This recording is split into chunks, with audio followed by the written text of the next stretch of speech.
For centuries, humanity has looked to the sky, wondering if other worlds exist beyond our own. But now we know that among the surrounding stars, there are planets orbiting them. Some are massive giants, locked close to their stars. Others lie in the shadows, far enough away to remain cold and hidden. And yet, even among thousands of discoveries, there are a few worlds close to us. Close enough to imagine we could reach them. These nearby planets are not just glowing dots. They are clues, bringing us closer to answers to questions that once seemed impossible. Could any of these worlds harbor life? How similar or alien might they be? The search for exoplanets has transformed from myth to method. And now the question is not whether other worlds exist, but how many there are, and what secrets they might hold.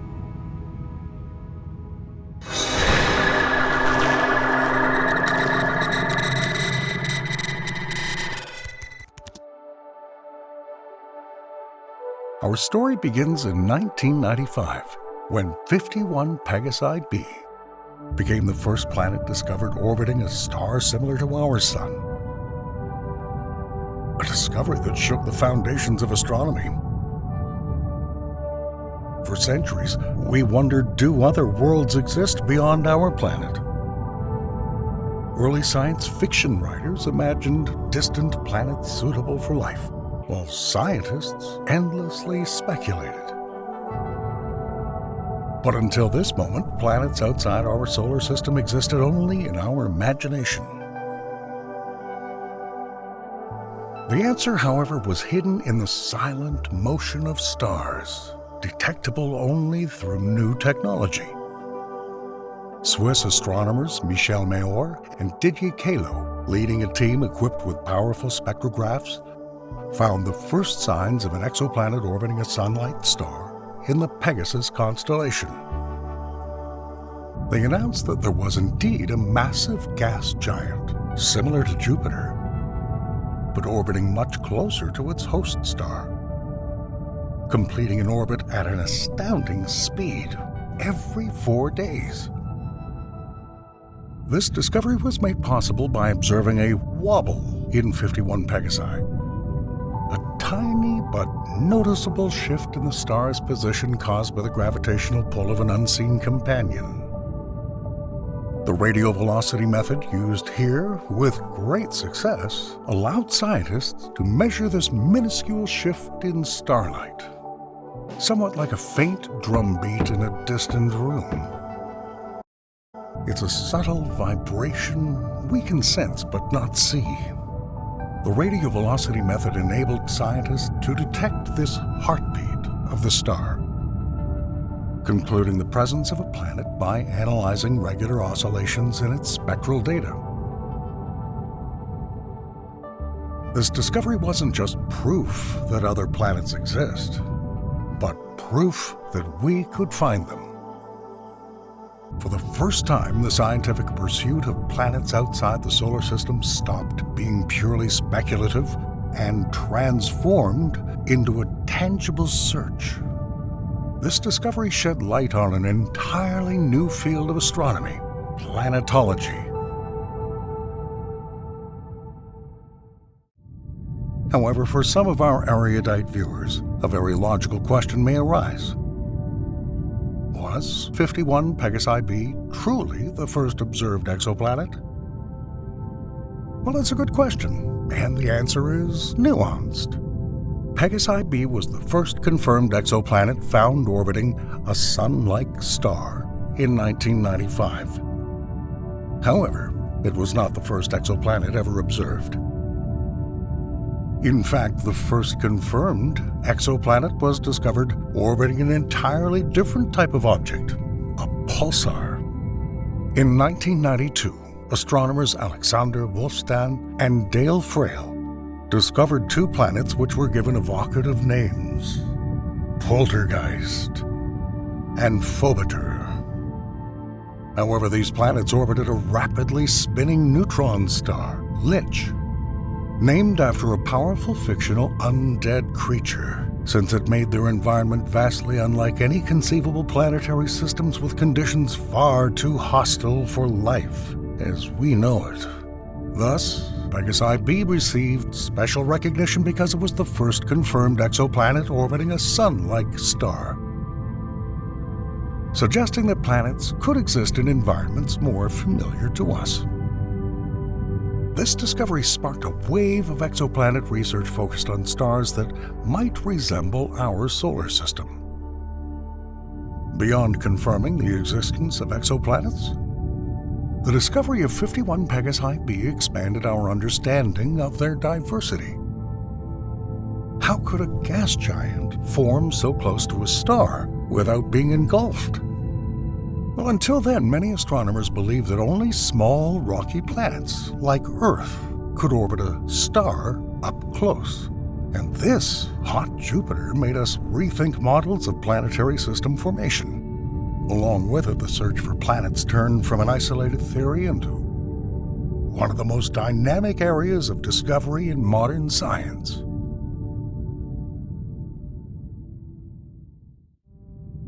A year after the previous discovery, astronomers found another exoplanet, this time around 47 Ursae Majoris, a star located 46 light-years away and surprisingly similar to our Sun. But this discovery was different. Well, Pegasi b was a hot Jupiter, orbiting very close to its star. Ursae Majoris b had an orbit much farther away, with an impressive orbital period of nearly 3 years. In other words, this planet orbits its star at a distance similar to the gas giants in our solar system, making it the first long-period exoplanet found around a main sequence star. This discovery was significant as it hinted at cosmic order beyond our own system, suggesting that our solar system structure might not be unique. But finding it was no easy task. Unlike close-orbiting planets, which can be detected with relatively short-term observations, Ursae Majoris b required meticulous, repeated measurements over a long period. For nearly 9 years, astronomers had to observe the faint wobbles of the host star's light, tracking each tiny shift, every hint pointing to a hidden planet. Yet, with each observed light shift, astronomers moved closer to the proof they sought after. This discovery gave way to new hypotheses that planets could form and maintain stable orbits in many types of star systems, expanding the scope of exoplanet studies. Realizing that distant star systems could mimic the arrangement and order we see in our system prompted astronomers to consider the possibility of planet formation in a vast range of conditions, from the outskirts of red dwarfs to the expanses around yellow stars like our own. A couple of years later, in 1998, astronomers discovered Gliese 876b, an exoplanet orbiting a star twice as close to us as any previously discovered, at a distance of just 15 light-years. This wasn't just another distant point of interest, it was a potential neighbor in the infinite cosmos. And this discovery added a new level of tangibility to exoplanet research, suggesting that planets exist not only somewhere out there in an abstract sense, but much closer than we could have imagined. However, this exoplanet also posed a unique challenge.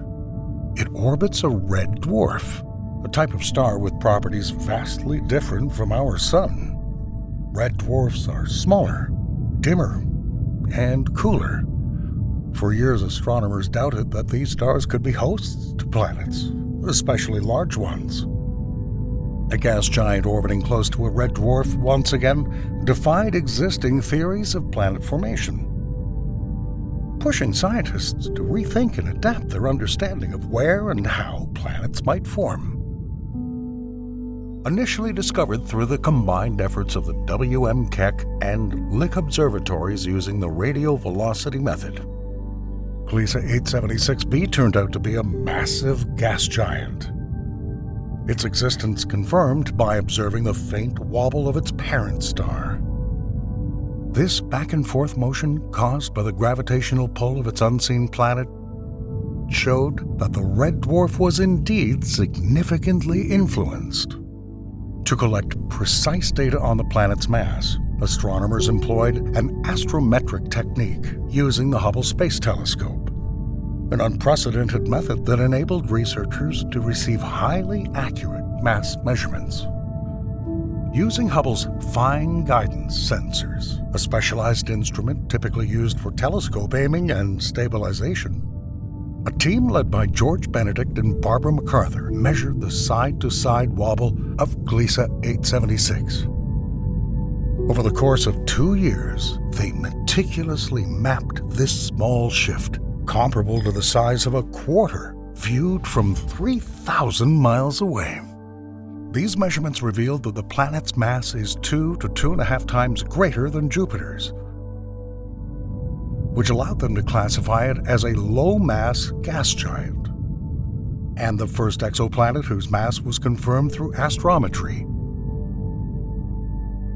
These precise measurements allowed astronomers to confirm that the planet orbits its star at an inclination nearly identical to Earth's, a crucial detail for determining mass accuracy. Hubble's astrometric confirmation marked a significant advancement, establishing a method later used for confirming dozens of other exoplanets. This uncovered a new era of precision in mass and orbit determination. Meanwhile, let's jump to the year 2000, to the discovery of Epsilon Eridani b. It was a milestone that showcased the increasing sophistication of methods used for searching for planets and underscored the need for precision in astronomical measurements. This exoplanet was later given its own name, Aegir, representing the ancient Norse sea god. According to mythology, Aegir is married to the goddess Ran, who also represents the sea. Thus, the star Epsilon Eridani received her name. Aegir is a gas giant with a mass about 80% that of Jupiter, orbiting at a distance of roughly 3.5 astronomical units from its host star. It takes Aegir about 7.6 years to complete one orbit. Detecting it was a challenging endeavor. It took decades worth of data, and the scientific community was highly skeptical due to the complex behavior of the star itself. The early signs of a planet orbiting the star transpired in the early 1990s, led by a Canadian team using Doppler spectroscopy. However, initial observations were too vague to confirm the planet's presence, leaving room for doubt. The magnetic activity of the star complicated the data, creating Doppler noise that made it difficult to isolate the gravitational influence of the planet. Years of collected data and method refinement were required before a team led by Artie Hatzis could definitively confirm the existence of Epsilon Eridani b in 2000 using the Doppler shift, a method sensitive enough to detect subtle changes in the star's velocity. In 2006, astronomers took another step forward in regards to confirming the existence of Aegir, using astrometry with the Hubble Space Telescope, under the guidance of George Benedict and Barbara MacArthur, who we met earlier. The team measured the star's minuscule side-to-side wobble. The astrometric technique was sensitive enough to accurately determine the gravitational pull of the planet toward Epsilon Eridani and provide a more precise estimate of its mass. These observations showed that the exoplanet's orbit was inclined nearly edge-on to Earth, meaning the planet's orbital plane around its star almost aligns with our line of sight. which in turn tells us that the planet pulls its star directly toward and away from us in a measurable way, making the detection of Doppler shifts in the starlight especially effective. Scientists initially concluded that Agir's mass is approximately 1.5 times greater than Jupiter's, although later refinements placed it closer to 80% of Jupiter's mass. However, the process was still far from simple. Observations using the Spitzer Space Telescope in 2006 discovered an asteroid belt near the orbit of Epsilon Eridani b, raising concerns about the stability of its orbit. Had the planet's orbit been as eccentric as initially suspected, it would likely have destabilized or disrupted the asteroid belt. This led scientists to reassess the eccentricity of the orbit. Further studies published between 2019 and 2022 revealed that Agir likely has a nearly circular orbit with an eccentricity close to 0.07, which stabilizes its movement within the asteroid belt. Despite these findings, Epsilon Eridani b remains challenging to observe directly. Attempts to capture its image using the Sphere instrument on the Very Large Telescope in 2019 and 2020 did not confirm observations, even after more than 38 hours of exposure over 12 nights. These difficulties underscore the limitations of existing technology in detecting low-luminosity exoplanets, particularly those orbiting dim stars like this one. Today, with the extended infrared capabilities of the James Webb Space Telescope, astronomers hope to finally obtain a direct image of Agir, which could reveal new details about its atmosphere and composition. The story of this discovery vividly demonstrates the importance of precision, long-term data collection, and continuous technological advancement for understanding exoplanets.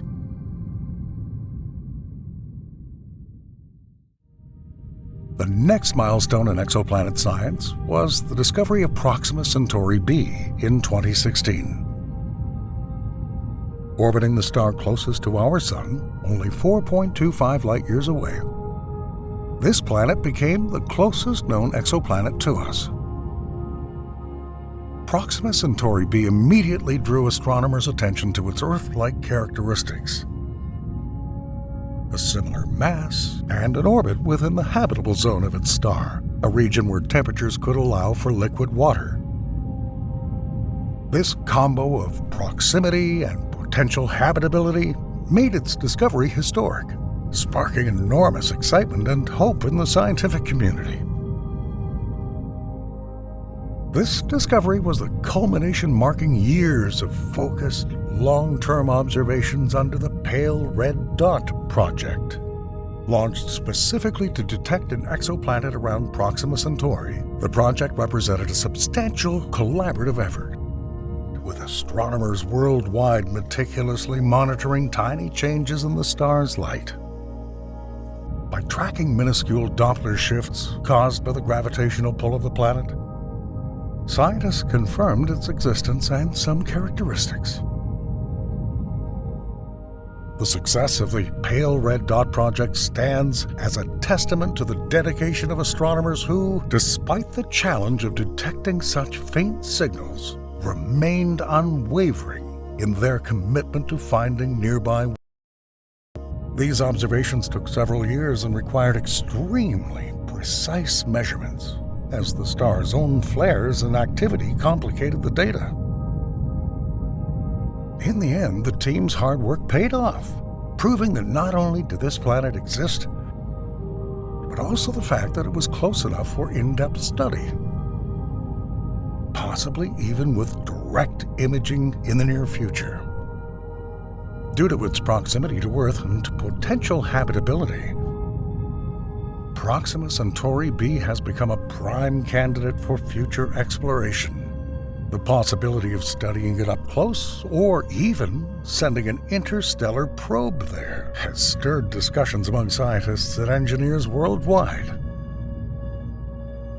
projects like the Breakthrough Starshot Initiative propose sending ultralight nanocrafts moving at the speed of light, propelled by powerful laser beams to reach the system within decades.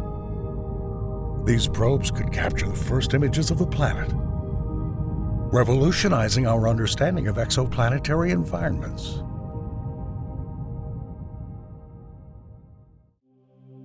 In just a few decades, we've gone from the first signs hinting at planets beyond our solar system to a catalog containing hundreds of worlds, each one showcasing the diversity of planets within our galaxy.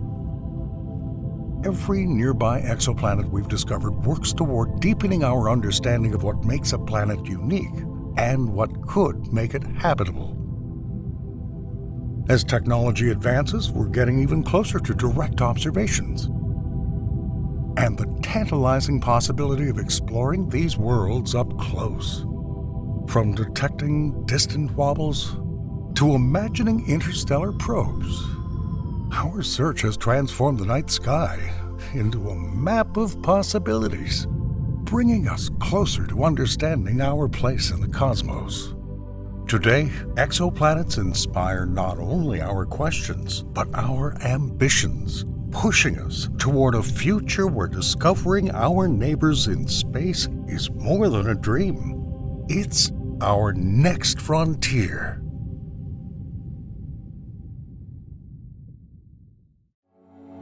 Imagine a colossal invisible force at the galaxy's heart, controlling its existence. This hidden conductor is none other than a supermassive black hole. Although they're often portrayed as chaotic, all-consuming monsters, these giants play a crucial role in the life cycle of galaxies. At the center of most large galaxies is a supermassive black hole whose gravitational pull is so strong that not even light can escape it.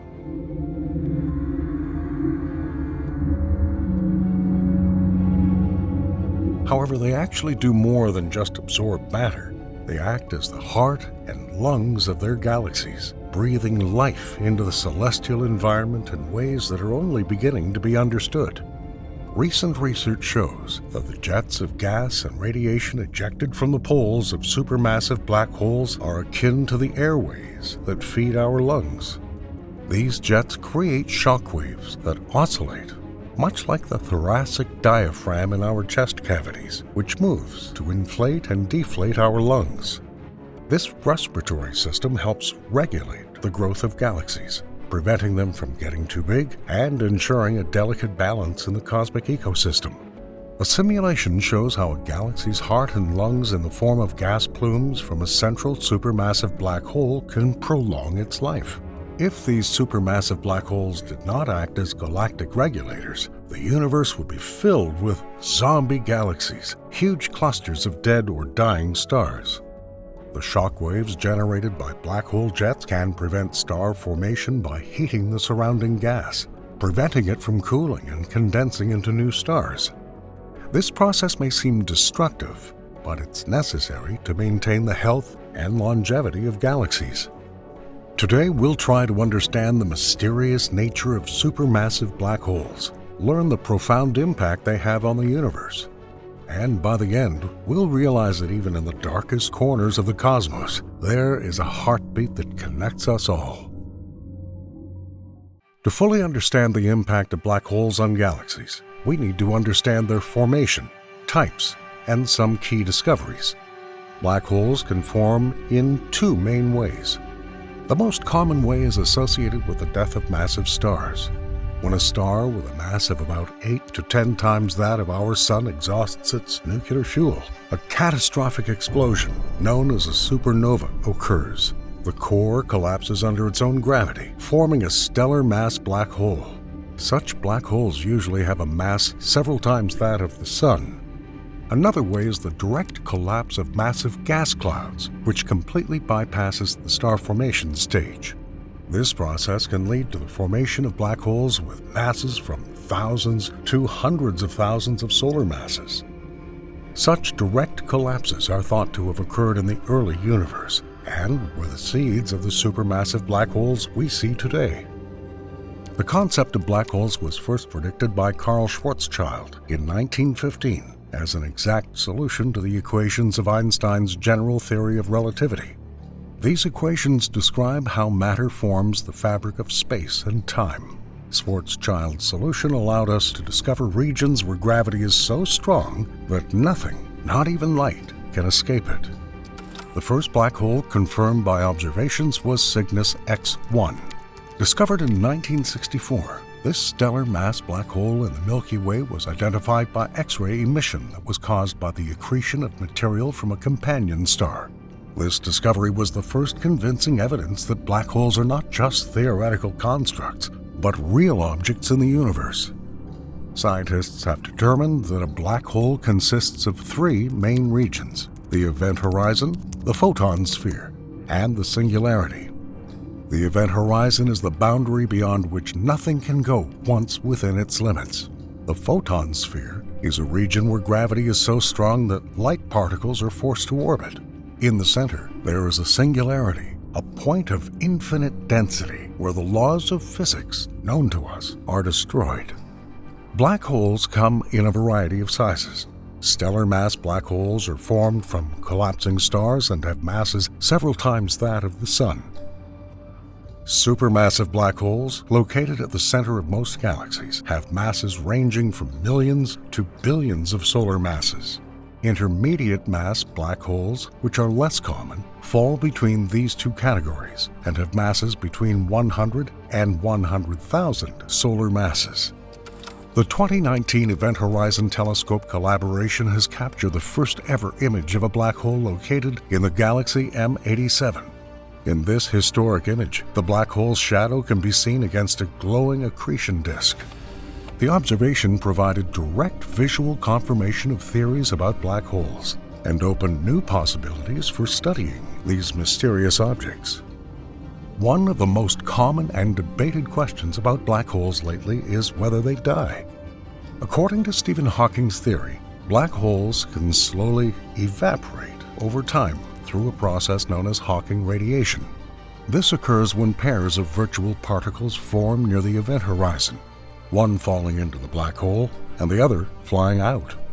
Over an incredibly long period, this trickle of ejected particles can cause the black hole to lose mass and eventually vaporize. Although black holes are portrayed in science fiction, they're not cosmic vacuum cleaners that indiscriminately suck up everything around them. To hit them, objects must come incredibly close to the event horizon. In addition, although black holes have been proposed as potential wormholes or portals to other universes, these ideas remain speculative and are not supported by any observational data. Scientists estimate that the Milky Way alone contains more than 100 million black holes. Understanding the basics of black holes, how they form, their different types, and key discoveries lays a solid foundation for studying their profound impact on galaxies and the entire universe. So, although supermassive black holes are invisible, their presence is felt due to the enormous gravitational forces they exert on their surroundings. But how do these colossal formations arise, and what are their defining characteristics? Theoretically, a black hole is formed when a significant amount of matter is compressed into an incredibly small space, creating a gravitational field so powerful that it cannot escape. This concept, once considered too fanciful to be real, is now an accepted reality. Black holes, especially supermassive black holes, are scattered throughout the universe, and their number may be in the billions. Supermassive black holes with masses millions or billions of times that of the Sun are detected due to their gravitational influence on nearby stars. These stars orbit around the black hole much faster than they would around a normal object of similar size. By measuring these orbital velocities, astronomers can estimate the mass of the black hole. For example, the black hole at the center of our Milky Way, Sagittarius A, has a mass of about 4 million solar masses. Some supermassive black holes exceed even Sagittarius A. The dwarf galaxy Leo 1 is home to a black hole with a mass of about 3 million solar masses. In the neighboring elliptical galaxy Centaurus A, there is another black hole with a staggering mass of 55 million solar masses. And even more colossal is a black hole in the Abell 2261 galaxy cluster, estimated to have a mass of about 100 billion solar masses, although its exact location remains unspecified. These black holes, especially in active galaxies, behave differently. Surrounded by an accretion disk of rapidly spinning gas and dust, they can emit huge amounts of energy, sometimes outshining their entire galaxy. This very process was famously captured by the Event Horizon Telescope in 2019, when it imaged the accretion disk around the supermassive black hole in Messier 87, revealing the ominous shadow of a black hole with a mass of 6.5 billion solar masses. The formation of these supermassive black holes is the subject of intense study and speculation. Unlike the vacuum cleaners of science fiction stories, real black holes attract matter by gravity rather than by active suction. This gravitational attraction becomes unusually strong at close distances, but at greater distances, it behaves like the attraction of any other object of similar mass. According to one theory, the oldest supermassive black holes formed almost immediately by the gravitational collapse of massive gas clouds, containing as much matter as millions of stars. This direct collapse model suggests that such black holes could have formed in as little as 150 million years, a blink of an eye by cosmic standards. According to another hypothesis, primordial black holes born under the stressful conditions of the Big Bang served as seeds for subsequent growth. By studying these colossal formations, we gain insight into the fundamental processes that shape galaxies and, by extension, the universe itself. But what happens when two galaxies collide? It's not just a dramatic cosmic event, it's a transformational process that changes the very fabric of the universe. At the center of these galactic collisions are the same supermassive black holes, and their interactions produce some of the most energetic phenomena known. When galaxies approach each other, their central supermassive black holes begin to interact gravitationally, spiraling toward an inevitable merger. This process is not silent. It sets in motion vast amounts of ambient gas and dust, creating a turbulent environment ripe for extraordinary phenomena. Physicists have modeled these colossal mergers and found that as black holes spiral closer together, they can produce incredibly energetic jets of electromagnetic radiation. They fly out along the axis of rotation much more powerfully than those typically observed around isolated black holes. The cosmic show begins even before the black holes fully merge, giving astronomers a potential warning of these events. When these supermassive black holes finally collide, their jets combine into single high-energy bursts. These may be accompanied by less directional bursts, increasing the chances of detection. The merger process sets the surrounding plasma in motion, causing powerful jets that can theoretically be observed from billions of light years away. The detection of these cosmic events is not just exciting. It provides a unique opportunity to test the limits of Einstein's general theory of relativity under extreme conditions.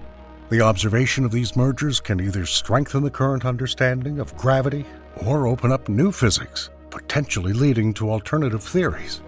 Future missions such as the Laser Interferometer Space Antenna, or simply LISA, promise to expand our ability to pinpoint these mergers. LISA, a joint effort between NASA and the European Space Agency, will orbit the Sun and detect gravitational waves emitted by such mergers. Combining gravitational wave data with electromagnetic observations will allow precise localization and detailed study of these energetic events. Until such advanced instruments become operational, astronomers rely on existing observatories to detect electromagnetic jets. They provide a dynamic view of galaxy evolution, demonstrating how such mergers can dramatically change the structure and behavior of galaxies. But let's take a closer look at Sagittarius A, which is 4.3 million times the mass of the Sun. In mid-spring of this year, the giant of our galaxy revealed new secrets, thanks to the advanced observations of the Event Horizon Telescope. For the first time, astronomers have recorded polarized light around Sagittarius A, providing new insights into the magnetic fields surrounding this black hole. Polarized light is crucial to understanding these fields because it shows how light waves are oriented and allows us to understand the properties of the gas and the mechanisms at work in powering the black hole. Interestingly, the magnetic fields around Sagittarius A are strikingly similar to those observed around the much larger black hole in the galaxy Messier 87, which has a mass of 6.5 billion times that of our Sun.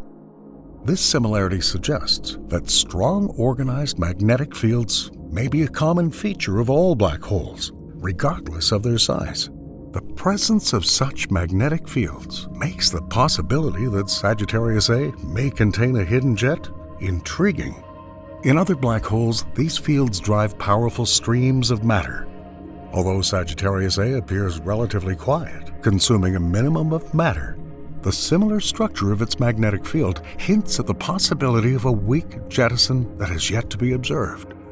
This new image of a black hole at the center of the Milky Way tells us that there are strong, swirling, and ordered magnetic fields near the black hole, explains Sarah Issa Un, study co-leader and NASA Hubble Fellowship Program Einstein Fellow at the Center for Astrophysics at Harvard and Smithsonian. These fields are crucial to how black holes interact with the gas and matter around them. It was the EHT, an array of telescopes around the world, that made these groundbreaking observations possible. By combining data from multiple telescopes, the EHT forms an Earth-sized virtual telescope capable of capturing unprecedented detail of black holes. Although Sagittarius A is closer to Earth, it presents a unique challenge because of its smaller size. The material swirling around it moves quickly, making it difficult to get clear images. In contrast, in the larger M87, the material moves more slowly, making it easier to observe. Overcoming these difficulties has provided invaluable data for comparing black holes at opposite ends of the mass spectrum. The observed similarity in the magnetic fields between Sagittarius A and Messier 87 suggests that the central black hole of our galaxy may possess a hidden jet.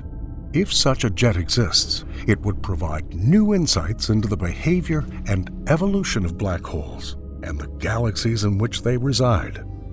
The observation of this jet would be a great discovery, linking Sagittarius A to the energetic processes that form galaxies. The discovery of such a jet will greatly expand our understanding of how black holes affect their surroundings.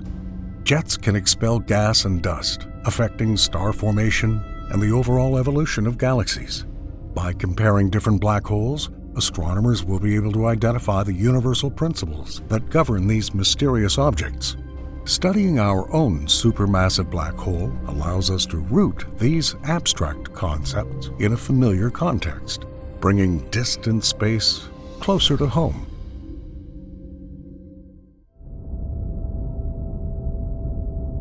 The influence of supermassive black holes extends far beyond their gravitational effects. Relativistic jets can have a dramatic effect on the formation and evolution of galaxies, affecting everything from star formation to the distribution of gas and dust. A striking example of the influence of black hole jets is the Teacup Galaxy, located at a distance of about 1.3 billion light-years from Earth.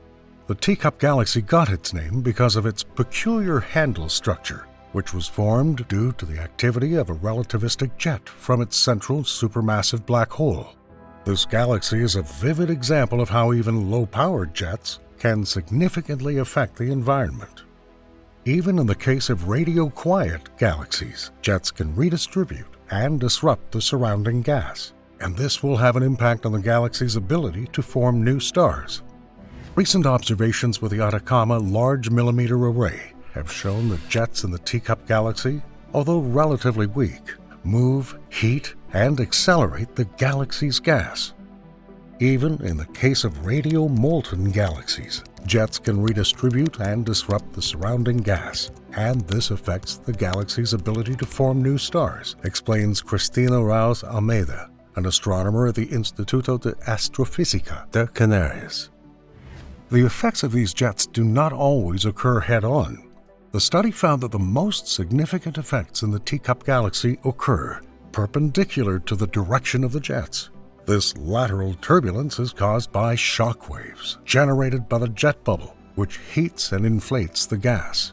These interactions can prevent star formation by preventing the gas from cooling and collapsing into new stars.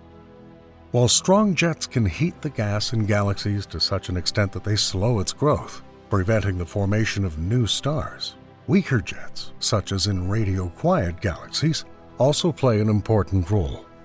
These jets can still stir up the gas in a galaxy, causing it to move and redistribute. Such activity can lead to the formation of new structures within the galaxy and affect its long-term evolution. Understanding the influence of these jets allows astronomers to piece together the complex puzzle of galaxy formation.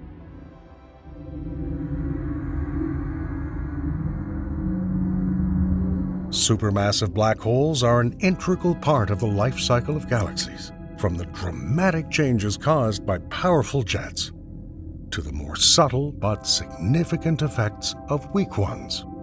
Stay tuned to explore together the forces that shape our universe.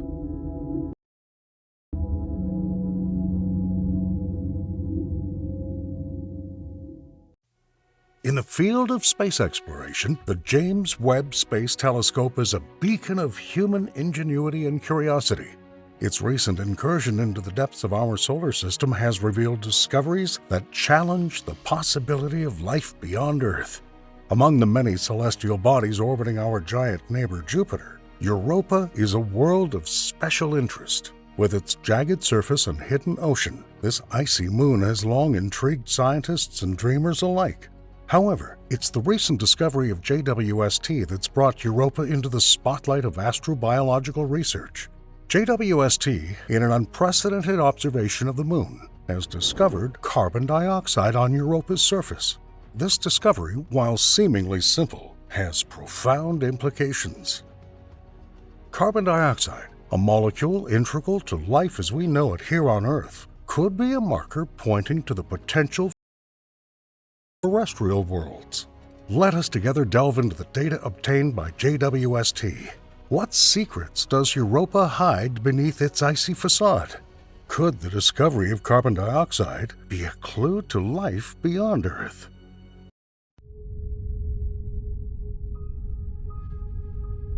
Europa, a moon full of mystery, is a landscape both alien and fascinating.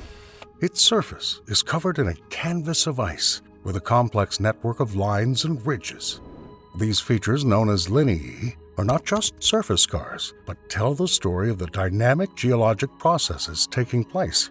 This 9 to 15-mile thick ice shell hides a vast ocean that has interested scientists for decades.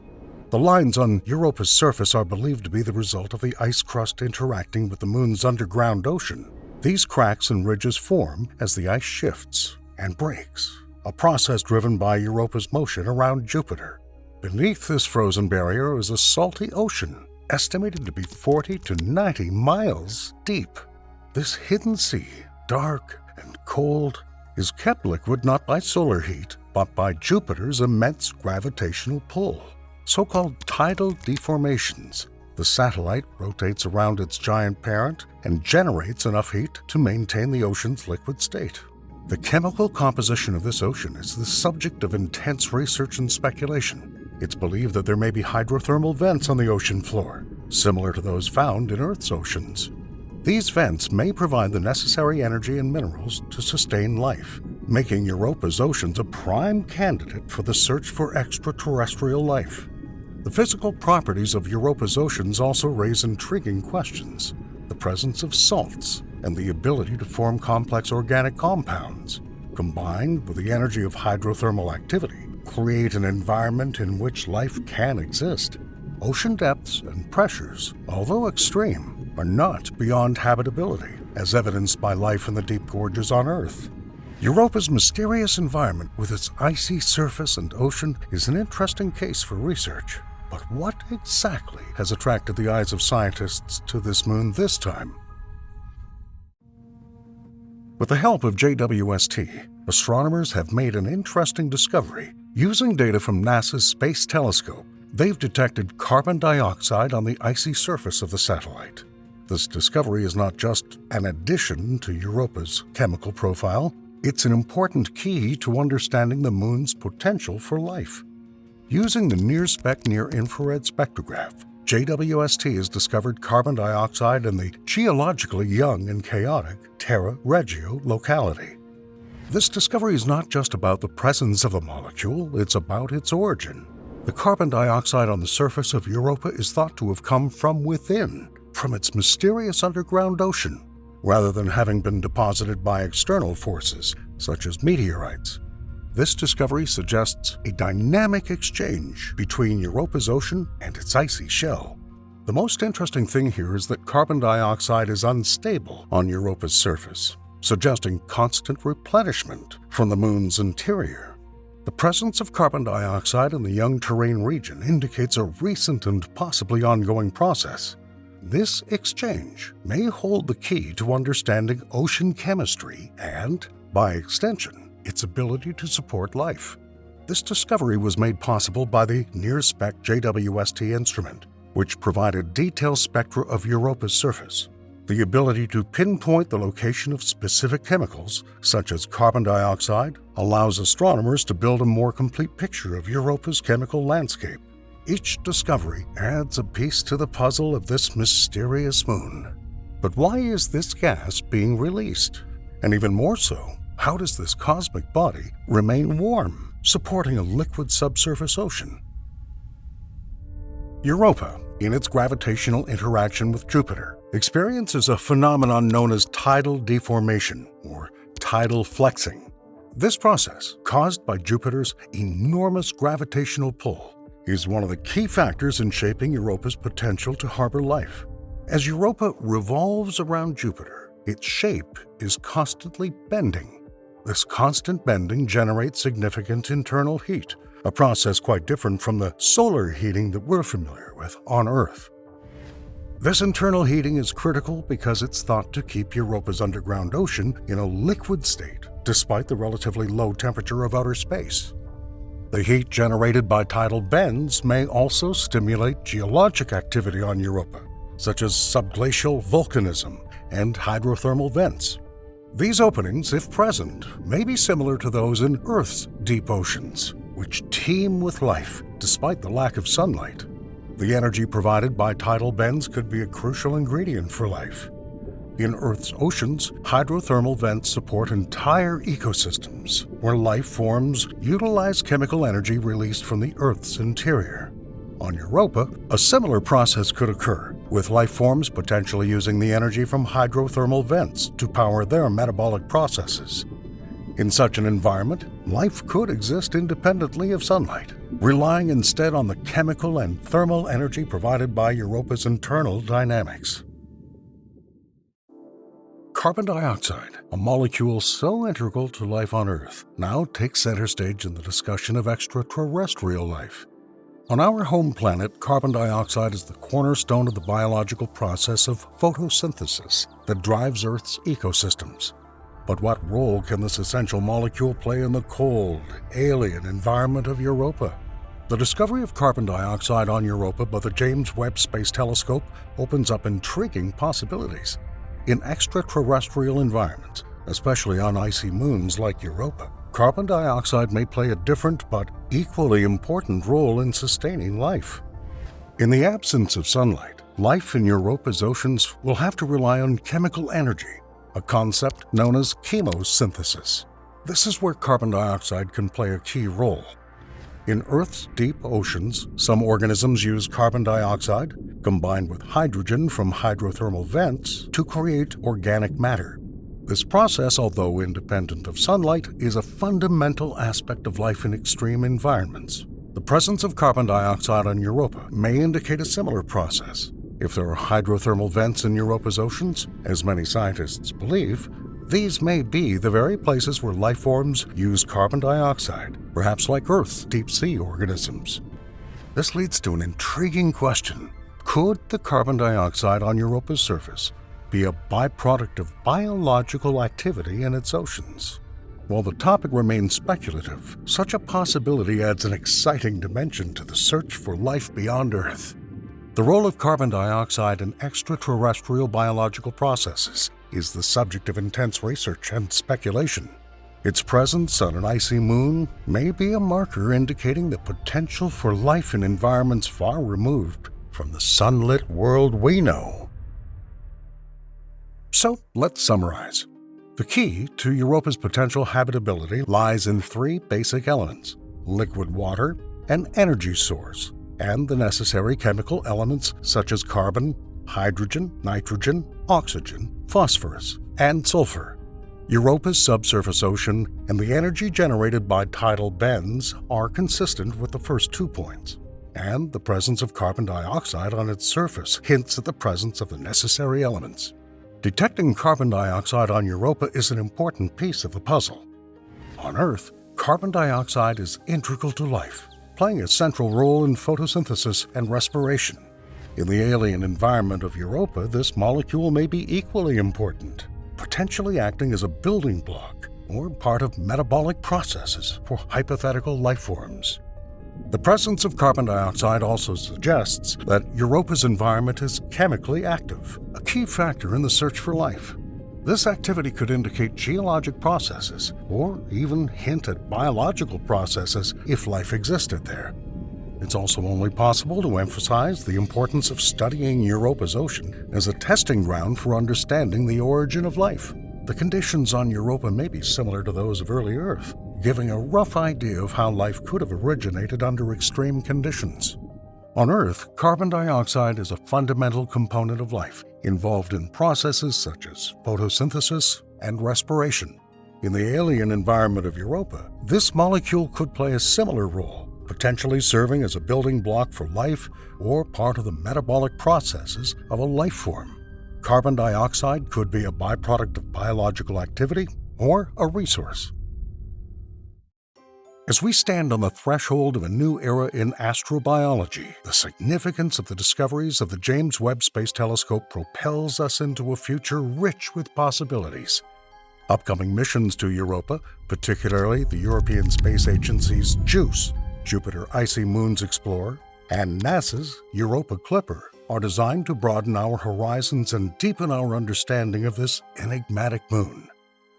NASA's JUICE mission, launched on April 14, 2023, aims to make detailed observations of Jupiter and its 3 large icy satellites, with a particular focus on Ganymede. However, the Europa survey will provide important data that will complement JWST's findings by providing insight into Europa's icy crust and its subsurface ocean. In turn, NASA's Europa Clipper, scheduled for launch in October 2024, is designed specifically to study Europa. Equipped with a suite of sophisticated instruments, this mission will conduct a detailed reconnaissance of Europa's ice shell and subsurface ocean in search of signs of habitability. The purpose of these missions is to build on JWST's groundbreaking discoveries, delve into the mysteries of Europa's environment. By scrutinizing Europa's surface, analyzing its ocean, and searching for biochemical signatures, these missions will improve our understanding of this moon's potential to support life. By the way, you still have a unique opportunity to be part of this historic exploration and get into the history of this remarkable moon.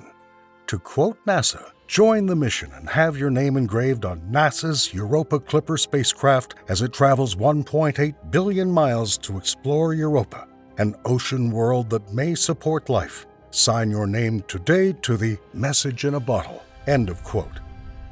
Just imagine at a time when some people haven't even visited the next country, a piece of your personal history will travel such distances to orbit another planet.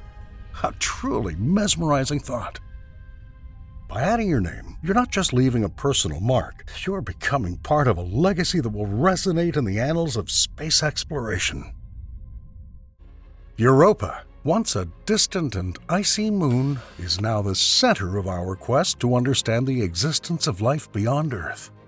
The JWST results, combined with future JUICE and Europa Clipper studies, usher in a new era of astrobiology. An era in which the search for extraterrestrial life is moving from the realm of speculation to reality.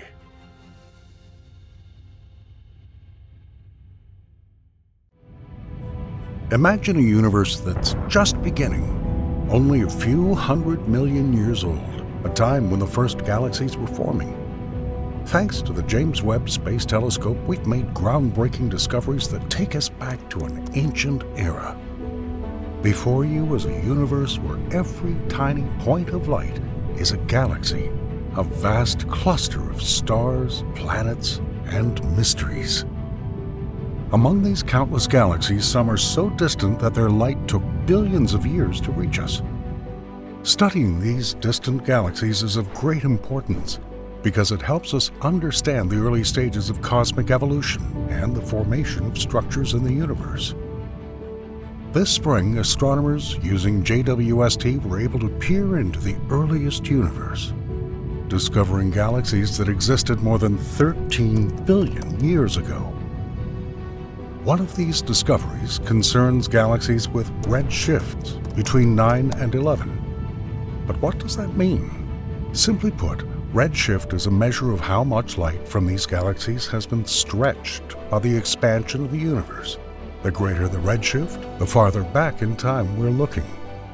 The light from these newly discovered galaxies began its journey when the universe was less than 1 billion years old. At that time, our Milky Way was just beginning to form, and only the first stars were illuminating the cosmos. Not only are these galaxies incredibly distant, but they're also incredibly young, giving us a glimpse into the formative ages of the universe.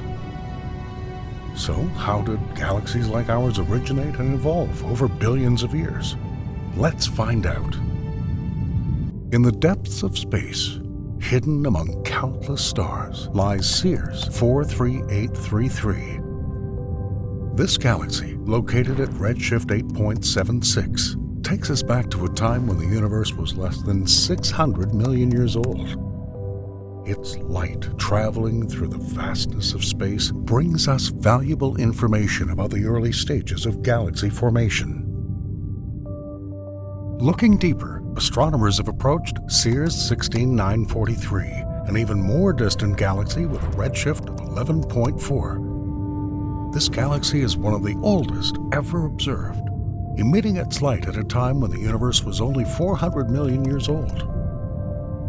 Studying such distant galaxies helps us understand the processes that led to the formation of the first stars. Finally, MAX 0647-JD appears before us, observed at redshift 10.17. This galaxy's light has taken more than 13 billion years to reach us. Its discovery was made possible by the powerful capabilities of JWST, revealing its complex structure and providing insight into the early universe. But what is redshift, and why is it so important? Imagine a car traveling away from you, just as the car's taillights appear increasingly red as they move away from us. The light from distant galaxies is stretched and shifted toward the red spectrum. The higher the redshift, the more distant and ancient the galaxy is. Redshift is an essential tool for astronomers. It allows us to measure the distance to these galaxies and therefore their age. Light from these galaxies began its journey billions of years ago, creating a snapshot of the early stages of the universe. By studying galaxies at different redshifts, we can piece together the story of cosmic evolution. Open galaxies are not just distant objects. They are time capsules that provide a glimpse into the early universe.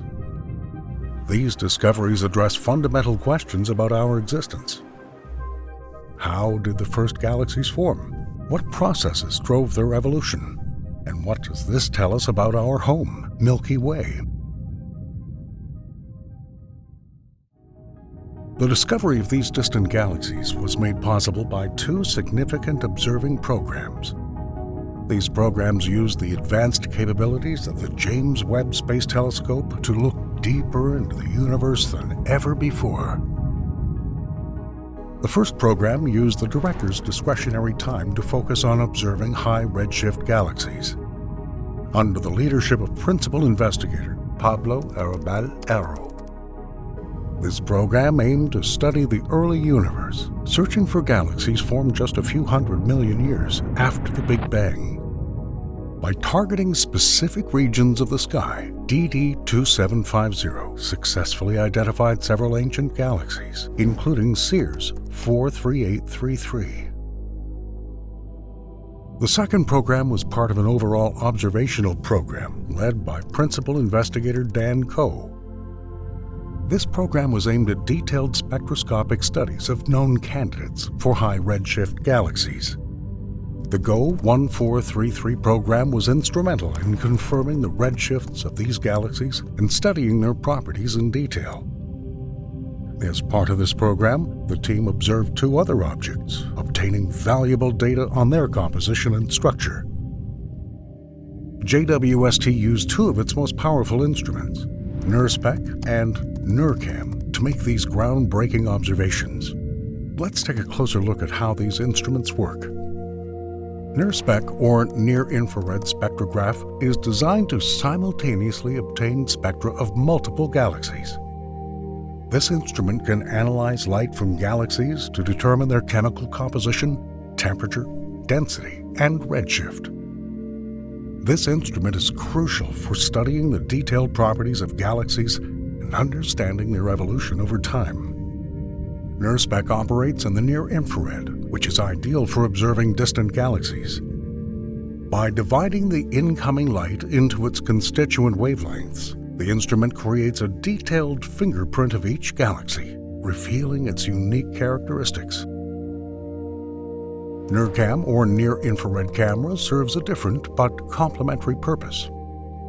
It takes high-resolution images of galaxies, allowing astronomers to study their morphology and structure.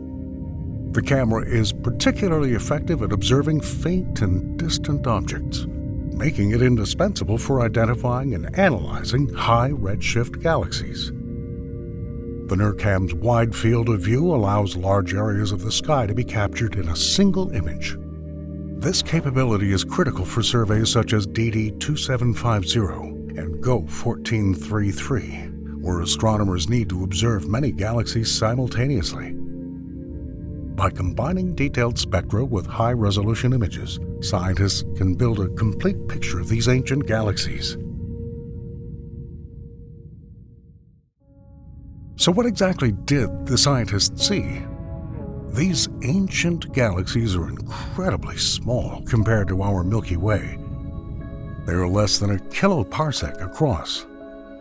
By comparison, that's about 1,000 times smaller than our Milky Way. Despite their diminutive size, they're bustling with activity typical of the young star-forming galaxies of the early universe. Some of them even exhibit complex structures affected by gravitational lensing, a phenomenon in which a massive foreground object distorts the light from a background object, allowing us to see them in greater detail than would otherwise be possible. But why do these size differences matter? It's the small size of these galaxies that suggests they're in the early stages of their evolution. In the young universe, galaxies were still forming and merging, leading to intense periods of star formation. These compact galaxies are like snapshots of the early universe, showing us how galaxies start their lives and grow over time. What do these galaxies look like? Sears 43833, for example, looks like a bright, compact object with hints of structure, indicating regions of intense star formation. Sears 16943, although smaller, also shows signs of active star formation. In contrast, MAX 0647-JD shows a more complex morphology, due to lensing effects and shows multiple images of the same galaxy.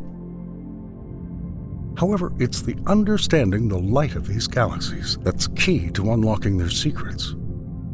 This is where spectral energy distribution, or SED, comes into play.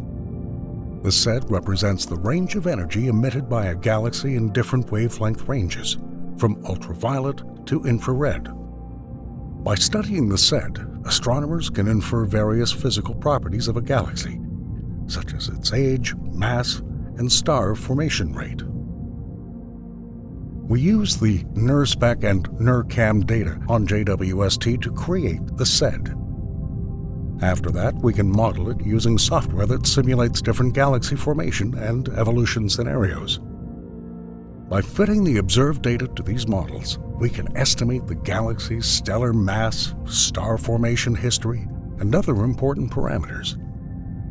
The SEDs of these galaxies indicate a relatively young stellar population, with intense star formation occurring less than 100 million years ago. A detailed analysis of these SEDs helps us piece together the life history of these ancient galaxies. As we've already mentioned, the light from these distant galaxies contains a wealth of information, especially in the form of emission lines. Emission lines are bright lines appearing at specific wavelengths in the spectrum that occur when elements in the galactic gas become energized and emit light. Each element produces a unique set of lines, much like a fingerprint, which allows us to determine the chemical composition of the galaxy. In addition to identifying elements, emission lines also reveal the physical properties of the galaxy's gas and stars. By analyzing the intensity and ratio of these lines, astronomers can estimate the rate of star formation, showing how many new stars are being born in the galaxy. For example, a strong H-alpha emission line indicates a high star formation rate, indicating that the galaxy is actively producing new stars. The emission lines also help determine the oxygen content of the galaxy, which is an indirect indicator of its overall metallicity. This tells us how many generations of stars have existed, enriching the galaxy with heavier elements over time. Understanding these properties helps to compile the history of the galaxy and determine the stage of its evolution. One of the most intriguing features observed in these distant galaxies is damped Lyman alpha, or DLA. But what exactly is a DLA? Simply put, the DLA is a broad absorption line in the spectrum of a galaxy caused by the presence of large amounts of neutral hydrogen gas. This absorption line is much broader than normal lines, indicating a significant amount of gas. DLAs are important because they allow us to directly measure the amount of neutral hydrogen in the early universe. This information helps us understand how galaxies acquire the gas that fuels star formation and how they evolve.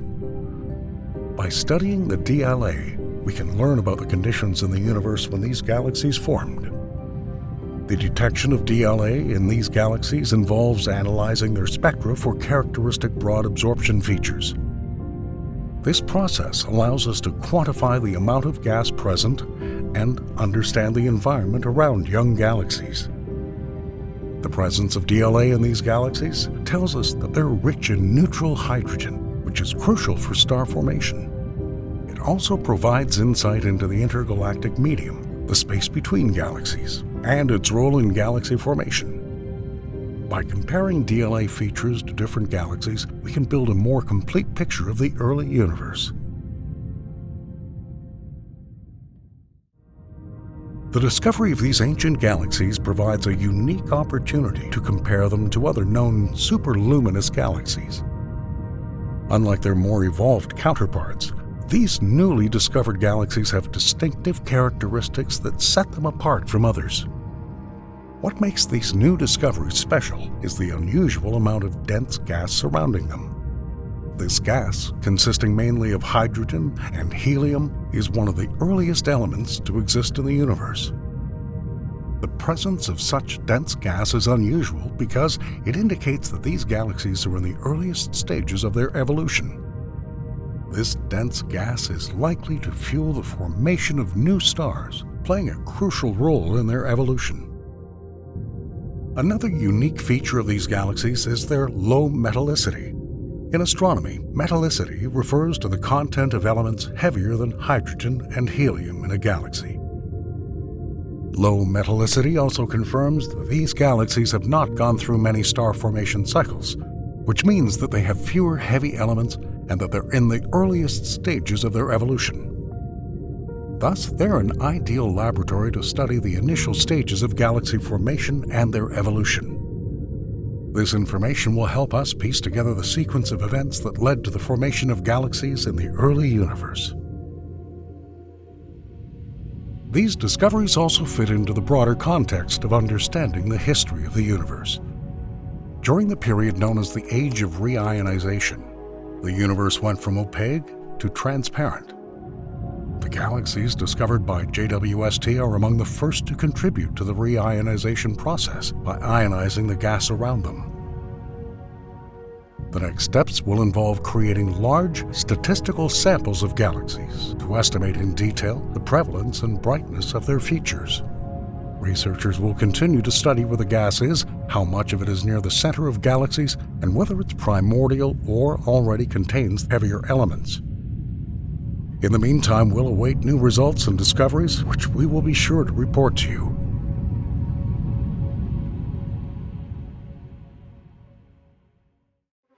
There is a hidden order in the void of space, a subtle force that controls the movements of the celestial bodies with an invisible hand. Far from the chaotic randomness one might expect in the vast cosmos, there is a mysterious harmony, a set of invisible rules that dictate the paths of planets, moons, and asteroids with remarkable precision. Consider for a moment that the giants of our solar system are not just isolated spheres of rock and gas, but participants in a grand gravitational party whose every move is influenced by the forces generated by their cosmic neighbors. Among the actors are Jupiter and its moons. Behind them also lies the asteroid belt, a vast ring of debris that holds voids of mysterious origin. These voids, devoid of the rocky features typically found in the rest of the belt, hint at an unseen participant silently shaping the structure of this cosmic phenomenon. Even distant Neptune and Pluto tell a tale of complex gravitational interaction, locked in such a precise rhythm that their paths never cross. These patterns and rhythms are constantly emerging in the vastness of space, hinting at the underlying order that governs the universe. Orbital resonance is the very concept behind this behavior. What forces act on this mechanism of behavior, both simple and bewilderingly complex at the same time? Let's find out. Behind the facade of the night sky, a complex network of forces operates to dictate the movements of celestial bodies. Gravity, the fundamental force that keeps our feet on Earth, extends far beyond our planet, creating the architecture of the cosmos on a grand scale. At the center of our solar system is the Sun, a colossal furnace of nuclear energy whose gravitational pull subordinates the motions of the planets around it. This gravitational interaction is not a one-way street. Each planet, in turn, exerts its own gravitational pull, creating a complex network of forces that affect their orbits. When two celestial bodies come close together, their gravitational fields interact, influencing each other as if playing a cosmic tug-of-war. This interaction can lead to subtle changes in their trajectories, an effect that's most pronounced in systems with closely rotating bodies, such as Jupiter and its Galilean moons. Consider the case of Jupiter, a giant of the solar system whose massive gravitational field holds a retinue of moons. Among them, the Galilean moons, Io, Europa, and Ganymede, exhibit a remarkable phenomenon known as mean motion resonance. This occurs when the periods of their orbits around Jupiter maintain a constant ratio, a delicate balance that prevents their trajectories from becoming chaotic, despite their close proximity. This gravitational interaction leads to a rhythmic alignment of the moons that repeats over time. ensuring their long-term stability.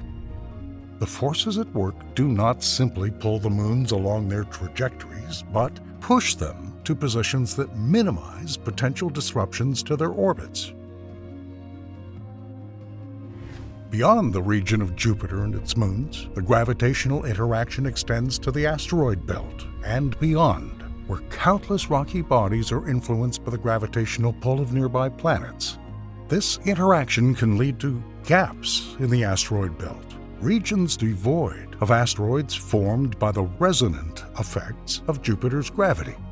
Based on the above, we can conclude that gravity acts as a weaver in the cosmos. Its threads pull and shape the trajectories of celestial bodies, creating a harmonious order out of potential chaos. This gravitational influence, a fundamental aspect of the universe, provides the basis for the interaction of planets, moons, and stars. But is it as easy to understand as it is obvious? In the gravitational embrace of Jupiter, the largest planet in our solar system, there is an amazing example of cosmic harmony, the Laplace resonance. This unique gravitational relationship involves the three previously mentioned major moons of Jupiter, Io, Europa, and Ganymede. Each of these moons, a wondrous world, is involved in a synchronous orbital interaction that has intrigued scientists for centuries. Laplace resonance is characterized by the exact ratio of the orbital periods of these moons. For every 4 orbits that Io completes, Europa orbits twice, and Ganymede completes 1 orbit. Due to this gravitational pattern, the moons align at regular intervals in a pattern that repeats itself every 7 Earth days. Resonance is not just a curious phenomenon. It has profound implications for the moons themselves. Gravitational interactions, especially between Io and Europa, cause significant tidal heating on Io, which promotes volcanic activity. This energy dissipation also affects Europa, potentially contributing to the maintenance of its subsurface ocean. Laplace resonance provides a clear example of how celestial bodies, through mutual gravitational influence, can establish stable and predictable patterns that persist over centuries. But the story doesn't end with satellites alone. Saturn, the jewel of our solar system, is surrounded by a series of mysterious rings. These rings are made up of countless particles of ice and rock, from a speck of dust to a mountain-sized lump. And yet, among this continuously glowing belt are gaps, vast stretches of emptiness that baffle. What had to happen for them to occur? One of these discontinuities, the Cassini separation, is evidence of the forces of orbital resonance. It's not simply a lack of material, but a boundary created by the gravitational influence of Saturn's moon, Mimas. Mimas's role in creating this gap is a fascinating example of orbital resonance in action. Mimas, although small compared to the gas giant around which it orbits, exerts a significant periodic gravitational influence on the particles inside the rings. This effect is not random. It occurs at specific points in the orbits of the particles because their orbital periods are in resonance with the orbit of Mimas. For every 2 orbits that Mimas makes, the particles at the edge of the ring make 1, thus having a resonance in the ratio 2:1. Which leads to repeated gravitational interactions at the same point of the particle's orbits. These repeated interactions have a cumulative effect and act like a cosmic broom, clearing the way and creating the Cassini separation. Particles that once occupied this space were either pushed into new orbits or stuck together to form larger bodies, leaving behind the void that marks the boundary between Saturn's A and B rings. This process is akin to nudging a seesaw at just the right moments. Each nudge adds a little more energy to the system, and in the case of the planet's rings, each gravitational push by Mimas moves the particles around, clearing a path in the rings. However, the influence of Mimas and orbital resonance is not limited to the Cassini separation. Similar resonances caused by Saturn's other moons shape the complex structures of the rings, creating a pattern of discontinuities and dense bands that make the planet's rings dynamic and ever-changing. Between the orbits of Mars and Jupiter lies the asteroid belt, a huge cluster of rocky remnants from the era of the formation of the solar system. However, this region is unevenly filled. There are distinct gaps known as Kirkwood gaps. These gaps are not the result of missing asteroids, but represent areas where Jupiter's gravitational influence has organized stellar clearing. Kirkwood gaps are named after Daniel Kirkwood, who observed in the 19th century that these gaps correspond to orbital resonances with Jupiter.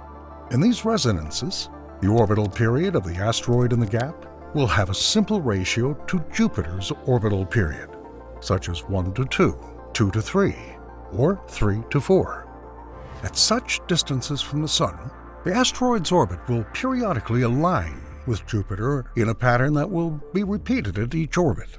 Over time, these repeated alignments expose the asteroid to regular gravitational jolts from Jupiter, changing its orbit. When an asteroid falls into one of these resonance gaps, repeated gravitational jolts from Jupiter can increase the eccentricity of the asteroid's orbit, putting it on a more elliptical trajectory. This could cause the asteroid to move to a different orbit, leaving the resonance gap free. To visualize this phenomenon, imagine an asteroid approaching one of these resonant orbits. As it approaches, Jupiter's gravitational pull synchronizes with the asteroid's orbit. If this synchronization falls within the Kirkwood gap, the asteroid experiences repeated pulls, pulling up slightly each time it completes its orbit. Eventually, these jolts can shift the asteroid's orbit, pushing it out of the resonance gap into a less perturbed region, where Jupiter's influence is less synchronized with its orbit. In the outer part of our solar system, beyond the gas giants and the icy Kuiper Belt, lies another fascinating story of celestial harmony. Neptune, the 8th planet from the Sun, and Pluto, a dwarf planet in our system that was once considered the 9th, have a unique gravitational relationship that defies the odds of collision. This relationship is determined by the 3-to-2 resonance gravitational lock, which ensures that for every 3 revolutions of Neptune around the Sun, there are 2 revolutions of Pluto. This rhythmic interaction is not just a coincidence. The influence of this resonance is profound, shaping their orbital trajectory so that, despite their overlapping orbits, Neptune and Pluto never collide. Pluto's orbit, influenced by this resonance, is markedly eccentric and tilted as it winds above and below the plane of the solar system, balancing over millennia. This harmonious arrangement emphasizes the complex laws of physics that ensure stability and order in the vastness of space. But what do all these things have in common? The satellites, the planets themselves, their rings and asteroid belts. And why are only some of them affected by orbital resonance? The answer lies in the subtle interplay of celestial mechanics, where eccentricity, inclination, and gravitational forces come together.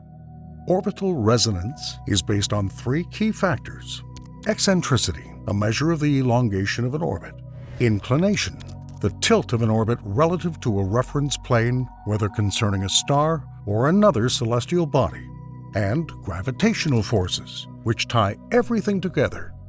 These elements are intertwined, determining whether a body falls into the grip of orbital resonance or avoids it. When a celestial body falls into resonance, its orbit becomes locked in a gravitational interaction with another body, usually a much larger one. This fixation can increase stability, as seen with Neptune and Pluto. However, there are simultaneous exceptions in which objects will be ejected from their trajectories, cutting gaps in regions such as the asteroid belt. The role of eccentricity and tilt in this process cannot be underestimated. A small increase in eccentricity, for example, can dramatically change the gravitational interaction of a body, bringing it into or out of resonance. Similarly, inclination can tilt an orbit so that it interacts with the gravitational influence of another body at just the right point to enter resonance. This complex balance of forces makes orbital resonance a selective phenomenon. affecting only those bodies that meet the precise conditions necessary to synchronize with the rhythm of their larger neighbors. It's a cosmic lottery where the prize is a stable orbit or, in some cases, total expulsion from the system. Looking beyond our solar system, we discover how the action of orbital resonance plays out on a grand cosmic stage, determining the fate of exoplanetary systems across the universe. These distant systems, with their unique clusters of planets, offer a fascinating glimpse into the complex design of the celestial mechanics that govern them. Observations of these distant worlds have revealed cases where the planets keep pace with each other, their orbital periods maintaining an exact relationship. One striking example is the TRAPPIST-1 system, where several Earth-sized planets are locked in a complex chain of resonances. Such configurations raise intriguing questions about the formation and evolution of planetary systems, challenging and refining our theories. Meanwhile, the major planets of the solar system themselves do not show a clear pattern of orbital resonance with each other. Their orbital periods don't have a simple integer ratio that would indicate resonance. While there are close resonances, such as the 5:2 resonance between Jupiter and Saturn, they're not as precise or stable as resonances between some moons, or in more dynamically bound systems such as Pluto and Neptune. The implications of these observations go far beyond simply cataloging celestial phenomena. They provide insight into the processes governing planet formation and suggest that resonances may play a key role in the assembly of planetary systems from protoplanetary disks orbiting young stars. As we continue to observe and study such phenomena, each new study peels away another layer, revealing the intricate plan of the universe, bringing us closer to unraveling the fundamental principles that govern celestial motion and illuminating the very essence of our existence. Imagine a line, a simple, unbroken line stretching into infinity. This line, in its purest form, represents the first dimension, a realm of length but without depth, a universe infinitely long but impossibly thin. Now, let's broaden our perspective, introduce a second line intersecting the first, and suddenly we're in the realm of the second dimension, a plane where length and width interact in harmony, but depth remains a variable alien to them. As we go one step higher, we find ourselves in the familiar embrace of the third dimension. This is where depth comes in, adding volume and substance to our world. Buildings rise, valleys deepen, and the universe takes on texture and shape. But what if we could add another layer? Time is the elusive fourth dimension that permeates our three-dimensional space. Invisible but omnipresent, it dictates the rhythm of our lives, a continuous thread connecting each previous moment with the current one, and the current one with the next. In this realm, our understanding of reality becomes more complex and broader. Here, the very fabric of the universe reveals its complexity, hinting at dimensions beyond our sensory perception. However, nature hints at even more complex dimensions. In the field of physics, theories suggest the existence of dimensions beyond our perception, necessary for the fundamental forces that govern the universe. These higher dimensions, although beyond our sensory perception, are crucial to understanding the structure of the cosmos. Join us as we try to unravel their mysteries together today, one dimension at a time.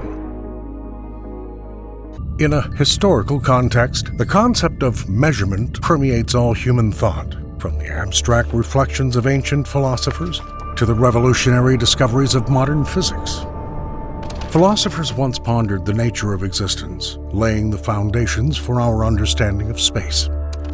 In their discussions, they questioned the very essence of reality, imagining realms beyond the tangible. As the centuries passed, these philosophical speculations paved the way for more structured inquiry into the nature of the universe. Meet the visionary Hermann Minkowski, who irrevocably changed our understanding by proposing that time and space are not separate entities, but intertwined dimensions that form the fabric of space-time. Albert Einstein, in turn, based on the foundation laid by Minkowski, presented the revolutionary theory of general relativity, restructuring our understanding of gravity, space, and time in a single continuum, forever changing the course of physics.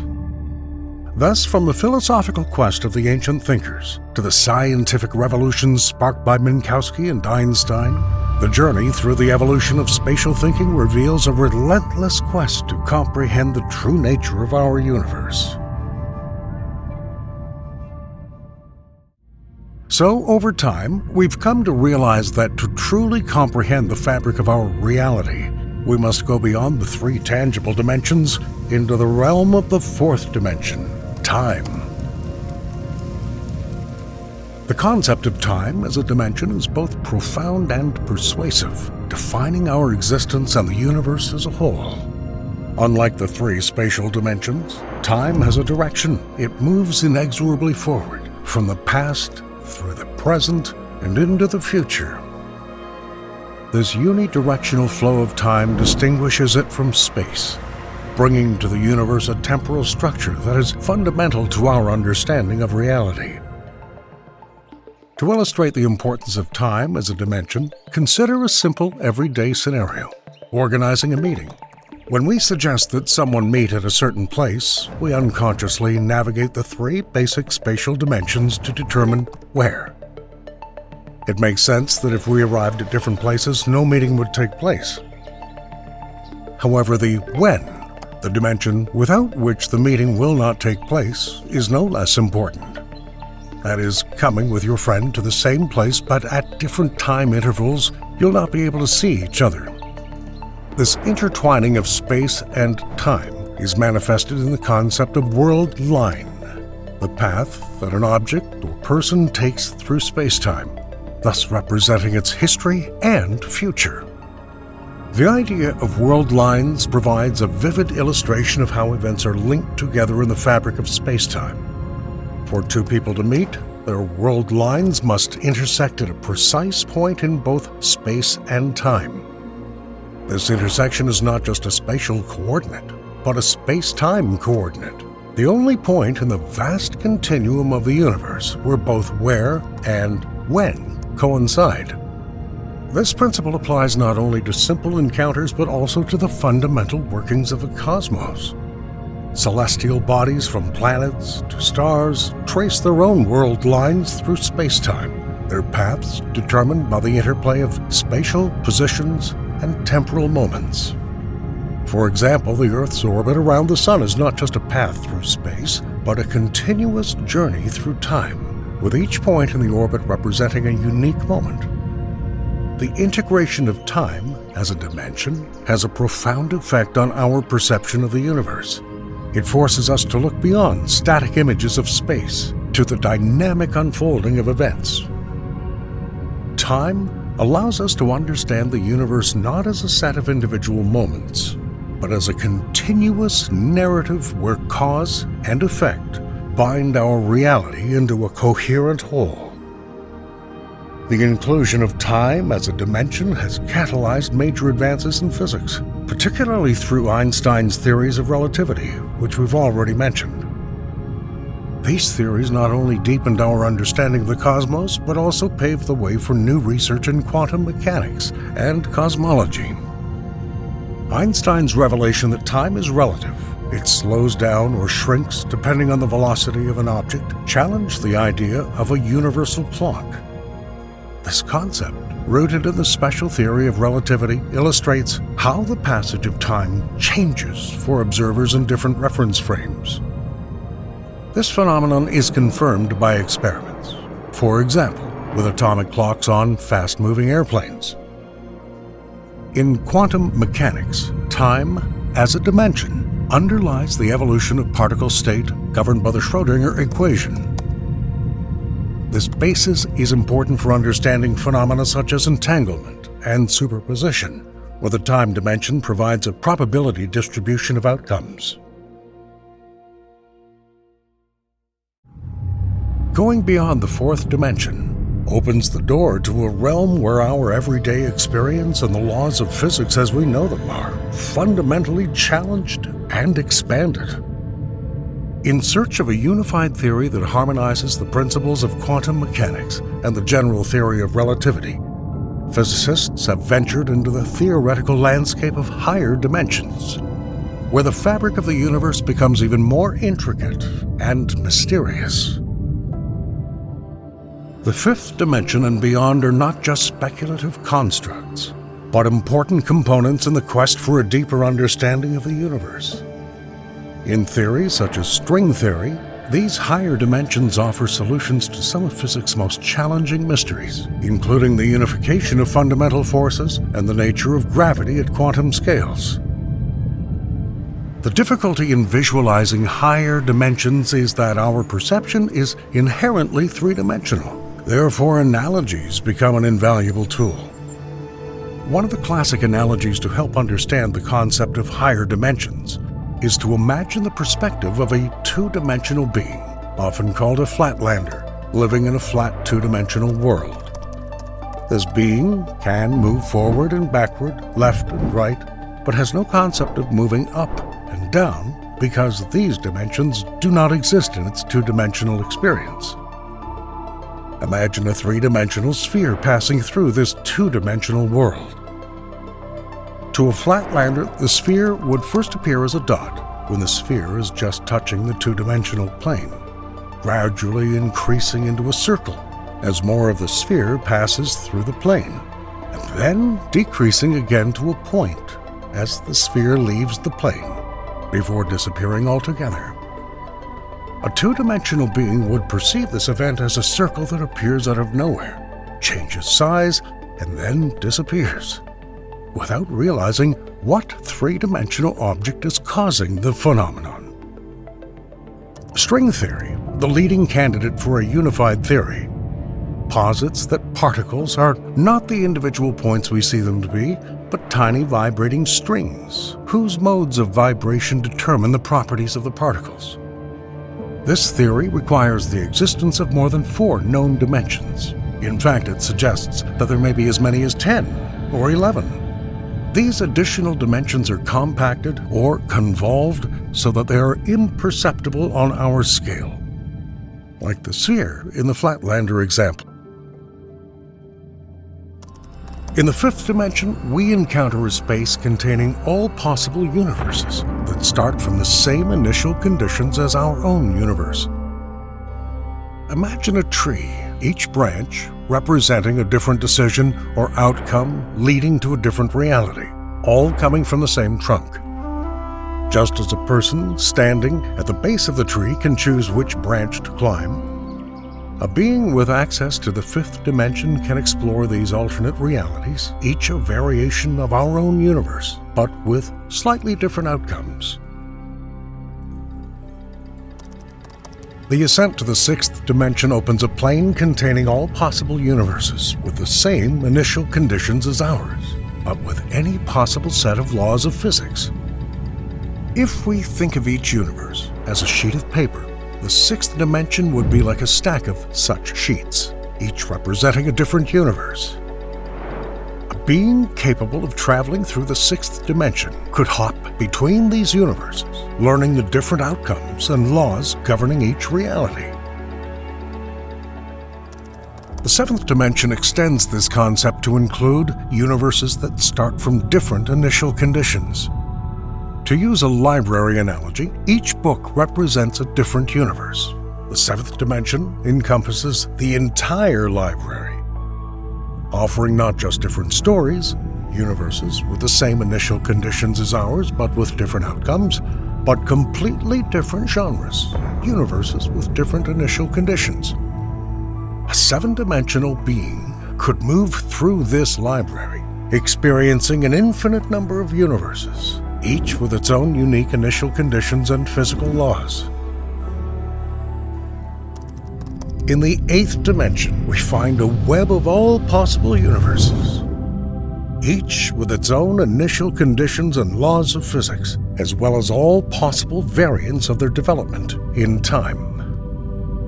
Imagine a huge web where each thread represents the timeline of a separate universe, and each node where the threads cross represents an important event that could lead to the branching of new universes. The eighth dimension encompasses this entire web, allowing you to travel between any nodes, exploring the connections between different universes and their history. As we approach the ninth dimension, we encounter all possible laws of physics and initial conditions that have existed or will ever exist. This dimension can be compared to the art of origami, where a single piece of paper can be folded into numerous shapes. Each fold represents a change in the initial conditions or laws of the universe. And the ninth dimension includes all possible combinations of folds, resulting in all conceivable and inconceivable universes. A being living in the ninth dimension will not just have absolute freedom to cross the boundaries between all possible realms of reality, it will experience all existence and all its possible variations. The 10th dimension is the pinnacle of the hierarchy of dimensions, where all possible outcomes, realities, and existences converge. It's the space that encompasses all conceivable and inconceivable timelines for every conceivable universe, effectively encompassing all possibilities of existence and non-existence. This concept can be visualized as an infinitely complex branching tree or network, where each branch represents a different outcome or timeline. And all branches ultimately converge at one point, the 10th dimension. Visualizing the 10th dimension is challenging because of its abstract nature. One approach is to use the analogy of a tree, where each branch represents a different timeline or universe, and each leaf represents a possible outcome within that universe. Moving from trunk to leaves, we move from the initial conditions of the universe, lower dimensions, through the various choices and events, higher dimensions, that lead to all possible outcomes. The 10th dimension represents the point where all these possibilities come together, the singularity of infinite potential outcomes. It suggests a cosmos in which all possible outcomes not only can happen, but happen in some timeline or universe in the 10th dimension. The concept itself invites us to reflect on the vastness of possibilities that lie beyond our observable universe. It raises questions about fate, choice, and the underlying structure of the cosmos, prompting a broader exploration of potential realities that may exist beyond our immediate perception.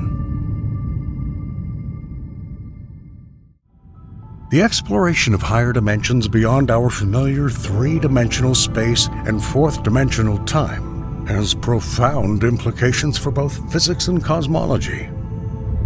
Not only is this field of study designed to challenge our fundamental understanding of the universe, but it may also hold the key to uniting the disparate forces of nature, potentially solving some of cosmology's most enigmatic puzzles. Recognizing the existence of higher dimensions plays a key role in the search for a theory of everything, a single framework that will seamlessly unify general relativity and quantum mechanics. Currently, these two pillars of modern physics describe the cosmos on very different scales and in seemingly incompatible terms. General relativity perfectly explains the gravitational interaction of massive celestial bodies, while quantum mechanics reveals the intricate world of subatomic particles. Higher dimensions may also offer new insights into cosmological mysteries, such as dark matter, dark energy, and the nature of black holes. For example, some theories suggest that what we perceive as dark matter may be gravitational effects from matter in parallel branches, a concept from M-theory, which suggests multiple parallel membranes, or branes, as fundamental components of the universe, each potentially containing another universe in higher dimensions. Looking to the future in the field of energy, mastering the intricacies of higher dimensions could pave the way to harness forms and mechanisms of energy that we cannot now even imagine, and potentially lead to the creation of clean, virtually inexhaustible sources of energy. Similarly, the field of space travel could be revolutionized by a better understanding of the fabric of space-time, perhaps eventually enabling warp drives or other forms of faster-than-light travel. Concepts that are currently in the realm of science fiction but could be theoretically plausible within higher dimensions. The search for higher dimensions is already underway. Researchers are exploring the subatomic world with particle gas pedals such as the Large Hadron Collider at CERN, looking for evidence of additional dimensions and the particles that may inhabit them. This experimental work is complemented by theoretical studies that delve physicists and mathematicians into the abstract realms of high-dimensional spaces. As we complete our journey through the dimensions, from the simplicity of a line extending into infinity to the unfathomable complexity of the 10th dimension, we're faced with the inherent challenge of visualizing spaces beyond our three-dimensional experience. Through math, we can describe properties and relationships within higher dimensions, and physics offers theories such as string theory and M theory that hint at the existence of these additional dimensions. Animation such as tesseracts allows us to conceptualize high-dimensional shapes and their projections or shadows in lower dimensions. Further exploration of higher dimensions promises to revolutionize our understanding of the universe.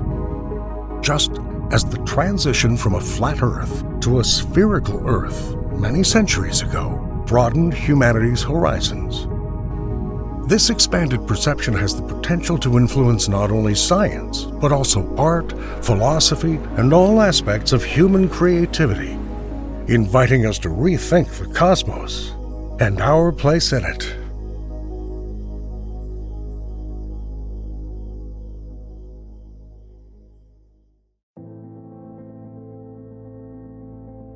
Among the thousands of lifeless planets, it's impossible to find one as picturesque and alive as the Earth, which seems to violate the very laws of the cosmos.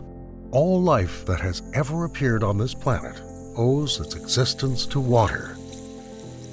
The first complex molecules, the first organisms, the first humans, all of them have their roots in water.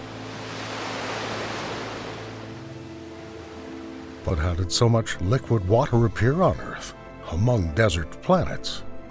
For all of science, the place of origin of water remains a mystery. Whether water originated in the hellish bowels of the young Earth or millions of light years away in inaccessible depths of space is a confusing question for all scientists. But the closer we get to the solution, the closer we will get to answering the question, are we alone? Today, we'll try to find the sources of water and life on our planet, diving into the very beginning of the solar system and find out why water chose the Earth, saving it from the fate of Mars and Venus.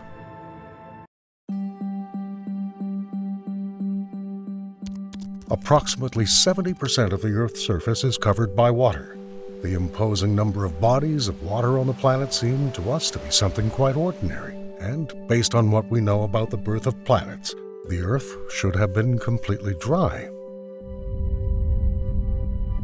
Let's go back to the very beginning of the life of our solar system. We're looking at a young sun, which has just formed from the remnants of an ancient supernova, which left a giant plume around it, a protoplanetary disk of dust and gas that spread over hundreds of millions of kilometers due to nuclear processes in the star.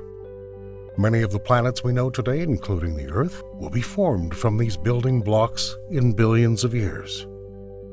Since the only materials that could exist around the Sun at that time were stone and iron, the four nearest planets were formed from them.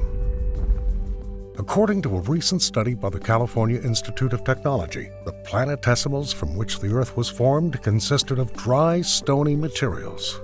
These building materials did not contain volatile substances such as water. In particular, gas was unavailable in the early stages because it was mostly ejected beyond the orbit of Mars, so an atmosphere was out of the question. But wait, what does the atmosphere have to do with it?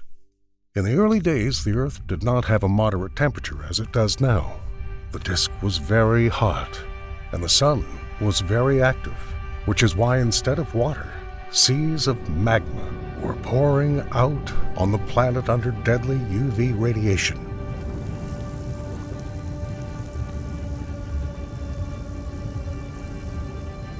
Therefore, there was no way that water could be retained on such a hot Earth in liquid form. And because there was no atmosphere, water could not accumulate as steam. The magmatic period could have lasted for several tens of millions of years until the surface cooled down. And, according to many studies, including those of the University of Chicago, water began to appear after that. But how did that happen? The Earth couldn't have formed with an ocean because it would have boiled over due to the hot protoplanetary disk. It would have become a scorched, dry planet like Venus, for example. Instead, water spilled into its interior, which created the conditions for the emergence of all life that exists today. So how could water get to the dry Earth? Perhaps the answer to this mysterious question is right above us. Water could have been brought to Earth by extraterrestrial messengers traveling through space. No, we're not talking about alien life forms, but ordinary comets and asteroids. In a groundbreaking study conducted by scientists using NASA's Stratospheric Observatory for Infrared Astronomy, SOFIA, water was first detected on the surface of the asteroid Bennu. The presence of water molecules in the rocks of Bennu indicates that such asteroids could have delivered water to Earth in the early days of the solar system. The discovery was made possible thanks to SOFIA's unique capabilities, which include a powerful telescope mounted on a Boeing 747 SP aircraft. By flying over 99% of the Earth's atmospheric water vapor, SOFIA was able to capture infrared waves that are otherwise blocked, allowing for precise observations of the composition of Bennu's surface. Comets are composed of frozen gases of rocks and dust and orbit the Sun in highly deformed elliptical orbits. They're actually snow comets that carry a lot of water and other building materials, such as methane, ammonia, and carbon dioxide. As they approach the Sun, comets melt, releasing clouds of water vapor that are captured by the Earth's gravity. Asteroids are the remnants of the primordial solar system during its active formation. They also had a significant impact on filling the Earth with various important elements, such as silicate rocks, iron, nickel, etc., depending on the class of composition.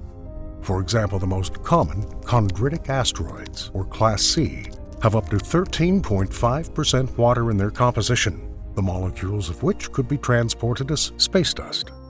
Therefore, it seems very likely that comets and asteroids may be behind the global appearance of water on Earth.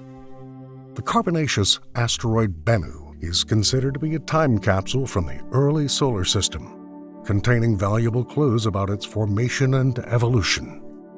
The discovery of water on Bennu adds to the growing body of evidence that carbonaceous asteroids may be important sources of water and organic compounds essential for life. The presence of hydrated materials on Bennu, which form in the presence of water, suggests that Bennu's parent body had liquid water in the past. This also means that Bennu, or similar asteroids, could have been water carriers to the early Earth, contributing to the formation of the planet's initial water supply. In particular, in the period from 3.8 to 4.1 billion years ago, the inner planets of the solar system experienced a strong bombardment by asteroids and comets, better known as the Late Heavy Bombardment. This event may explain the abundance of water on the planet, but it still requires in-depth research, such as the craters on the Moon, which were probably left by the bombardment. The atmosphere also did not stand in the way of these travelers, so asteroids and comets freely entered the Earth's space, accumulating the first water. According to the research of space chemists led by Nicolas Dauphaz, About 10% of water could have been brought to Earth by comets and asteroids. Along with asteroids and comets, meteorites are another candidate. Meteorites are fragments of asteroids or comets. The most likely source of water could be molten meteorites, which have been floating around since the formation of the solar system. However, recent studies of this type of meteorite have shown that they have a very low water content. But all is not lost for meteorites. There are several other types, including carbonation chondrites and enstatite chondrites. Despite their complicated names, these two species are currently considered to be the most likely source of water on Earth, as they contain up to 20% water on average, and could even bring 3 times as much water to Earth as our oceans have now. Over time, as the Earth cooled and geologic activity decreased, it took the first steps toward the developing plate tectonics. The movement of these plates formed new mountains and ocean trenches, contributing to the system of water transfer from rivers to oceans. Plate tectonics also allowed water to be stored in the Earth's evolving mantle, motivating geologic activity and thus the formation of water within the planet. Constant bombardment by cosmic bodies also continued to fill the Earth with water. Thus, water arrived on the Earth almost continuously, gradually covering its revitalized surface with water. The still young Earth, which was just beginning its active internal formation approximately between 2.5 and 4 billion years ago, did not have sufficient opportunities to drain water into, for example, the mantle, due to its limited capacity. Therefore, the combined efforts of asteroids, comets, and internal activity could have completely covered our Earth with water, making it a complete water world without a hint of land.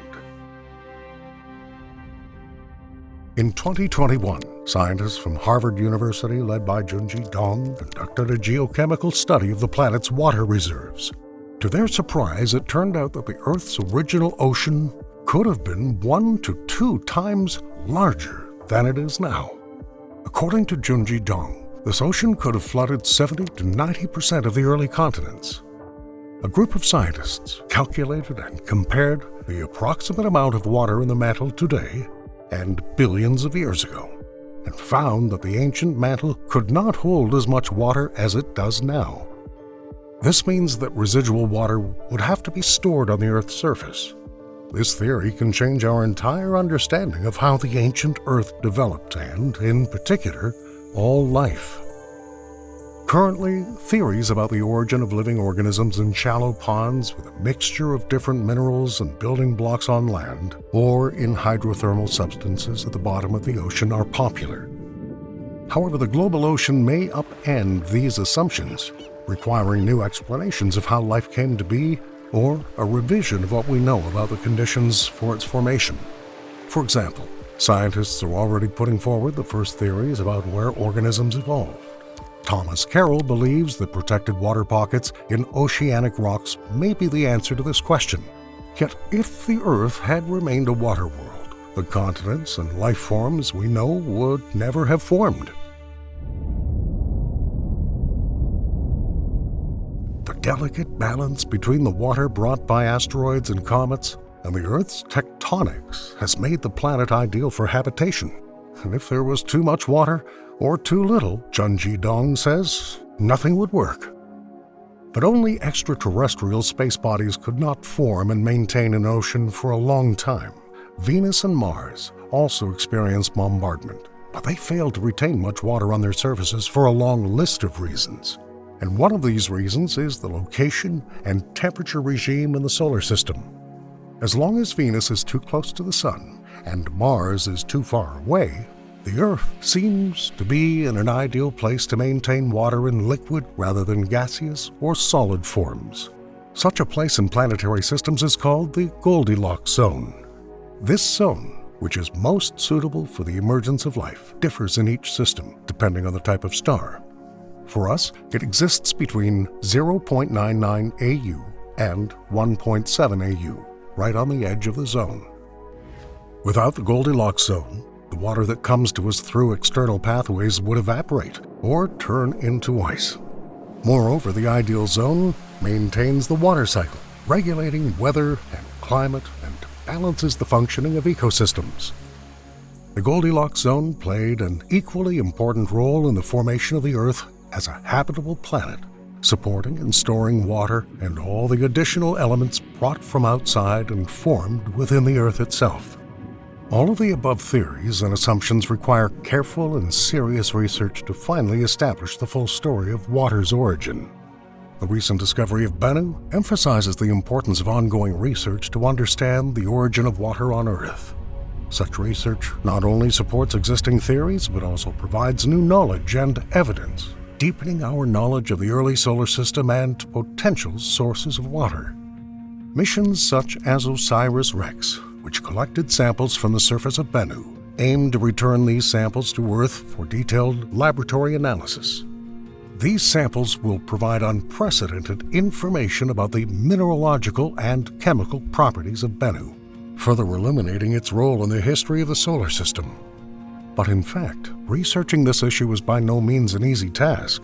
First of all, the water that scientists are most interested in is hidden deep underground under the oceans. The water is likely to have a different composition than seawater, so it would be possible to find out exactly what the main sources of water were. Therefore, scientists are probably currently using the wrong DH, deuterium to hydrogen ratio, for the Earth, which is the main method of comparing the chemical composition of the Earth and other cosmic bodies. However, it's still extremely difficult to get to the mantle. Although scientists have already had some success in this direction, having drilled a mile under the floor of the Atlantic Ocean for the first time, where they retrieved the first pieces of the mantle. But full-fledged and high-quality water studies are still far from being conducted there. Despite this, the difficulty is further complicated by the insufficient sample of comets and asteroids to study the correlation between their chemical composition and water bodies on Earth. The protoplanetary disk around the Sun, as it moves away from it, has a completely different ratio of deuterium to hydrogen in its composition. Therefore, it's difficult to determine where the space body that brought the water could have formed in order to better understand its composition and amount of water.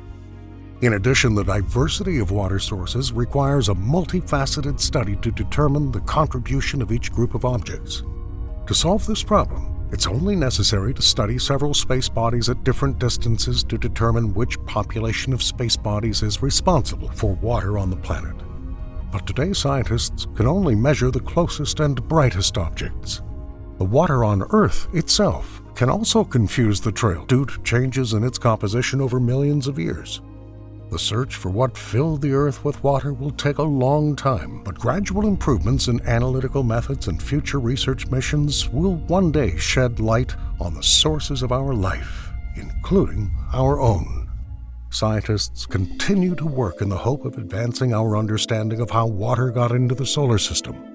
In 2021, cosmochemist Laurette Piani from the University of Lorraine analyzed a very rare type of meteorite called enstatite chondrite.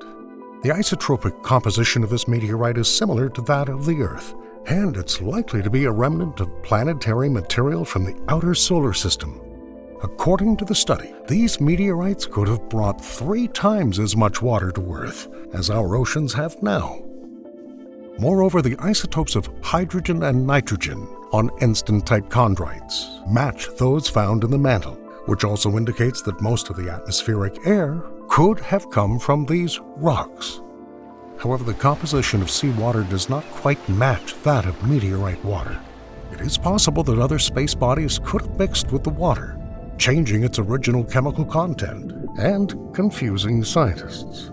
On the other hand, a group of scientists led by Edward D. Young put together a completely unexpected theory that could move space objects from the first place in the group of the main sources of water on Earth. Most of the water could have appeared on the planet from former magma oceans, where oxygen interacted with hydrogen in the early atmosphere. The interaction of magma and hydrogen produces water. This amazing process does not negate the impact of asteroids, comets, and meteorites, but rather adds to the history of water on Earth. Finally, in June 2023, another stunning theory emerged that goes against what we know about the formation of the Earth. According to this theory, Instead of water appearing on Earth due to cosmic bodies, our planet was attracted mostly by pebbles and ice particles from the protoplanetary disk in the early stages of its existence, like a vacuum cleaner. Thus, the presence of water doesn't depend on a random event like comet bombardment, according to lead author Isaac Onyet, and therefore the Earth could have formed in as little as 3 million years instead of hundreds of millions of years. This theory could overturn all knowledge about the formation of planetary systems and the origin of water in particular, so it needs a lot more careful research to make its mark even louder.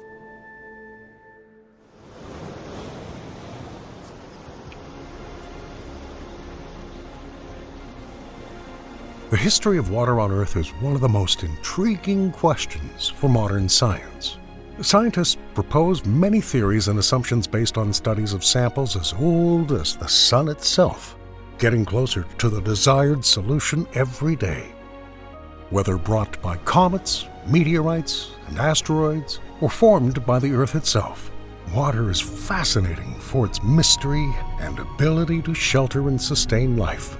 And one day, its mastery will be tamed, and we will finally know how the Earth came to life.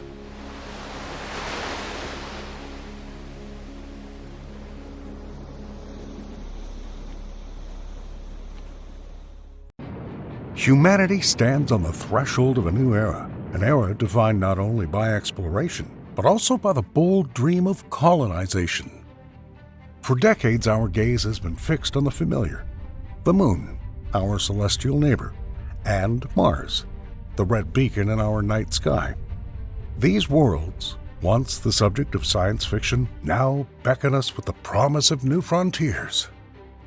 But beyond these well-trodden paths lies a world shrouded in mystery, a world that's changing our understanding of what it means to be a moon.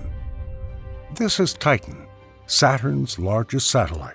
Titan is a world covered with a dense atmosphere, which is rare for a moon. It's a place where rivers and lakes flow not with water, but with liquid methane and ethane. Here, the sky is raining gasoline, and the cold is beyond anything that can be experienced on Earth. Yet, in this alien landscape lurks the potential for something extraordinary. Could Titan, a world so unlike our own, hold the key to our future in space? Could this distant moon hold the secrets to not only surviving, but thriving beyond our home planet? It's one small step for man, one giant leap for mankind. As we turn the pages of our history of space exploration, the Moon and Mars become beacons of human ambition. The Moon, our nearest celestial neighbor, has always been a constant companion in our night sky, a symbol of our desire to leave the confines of the planet.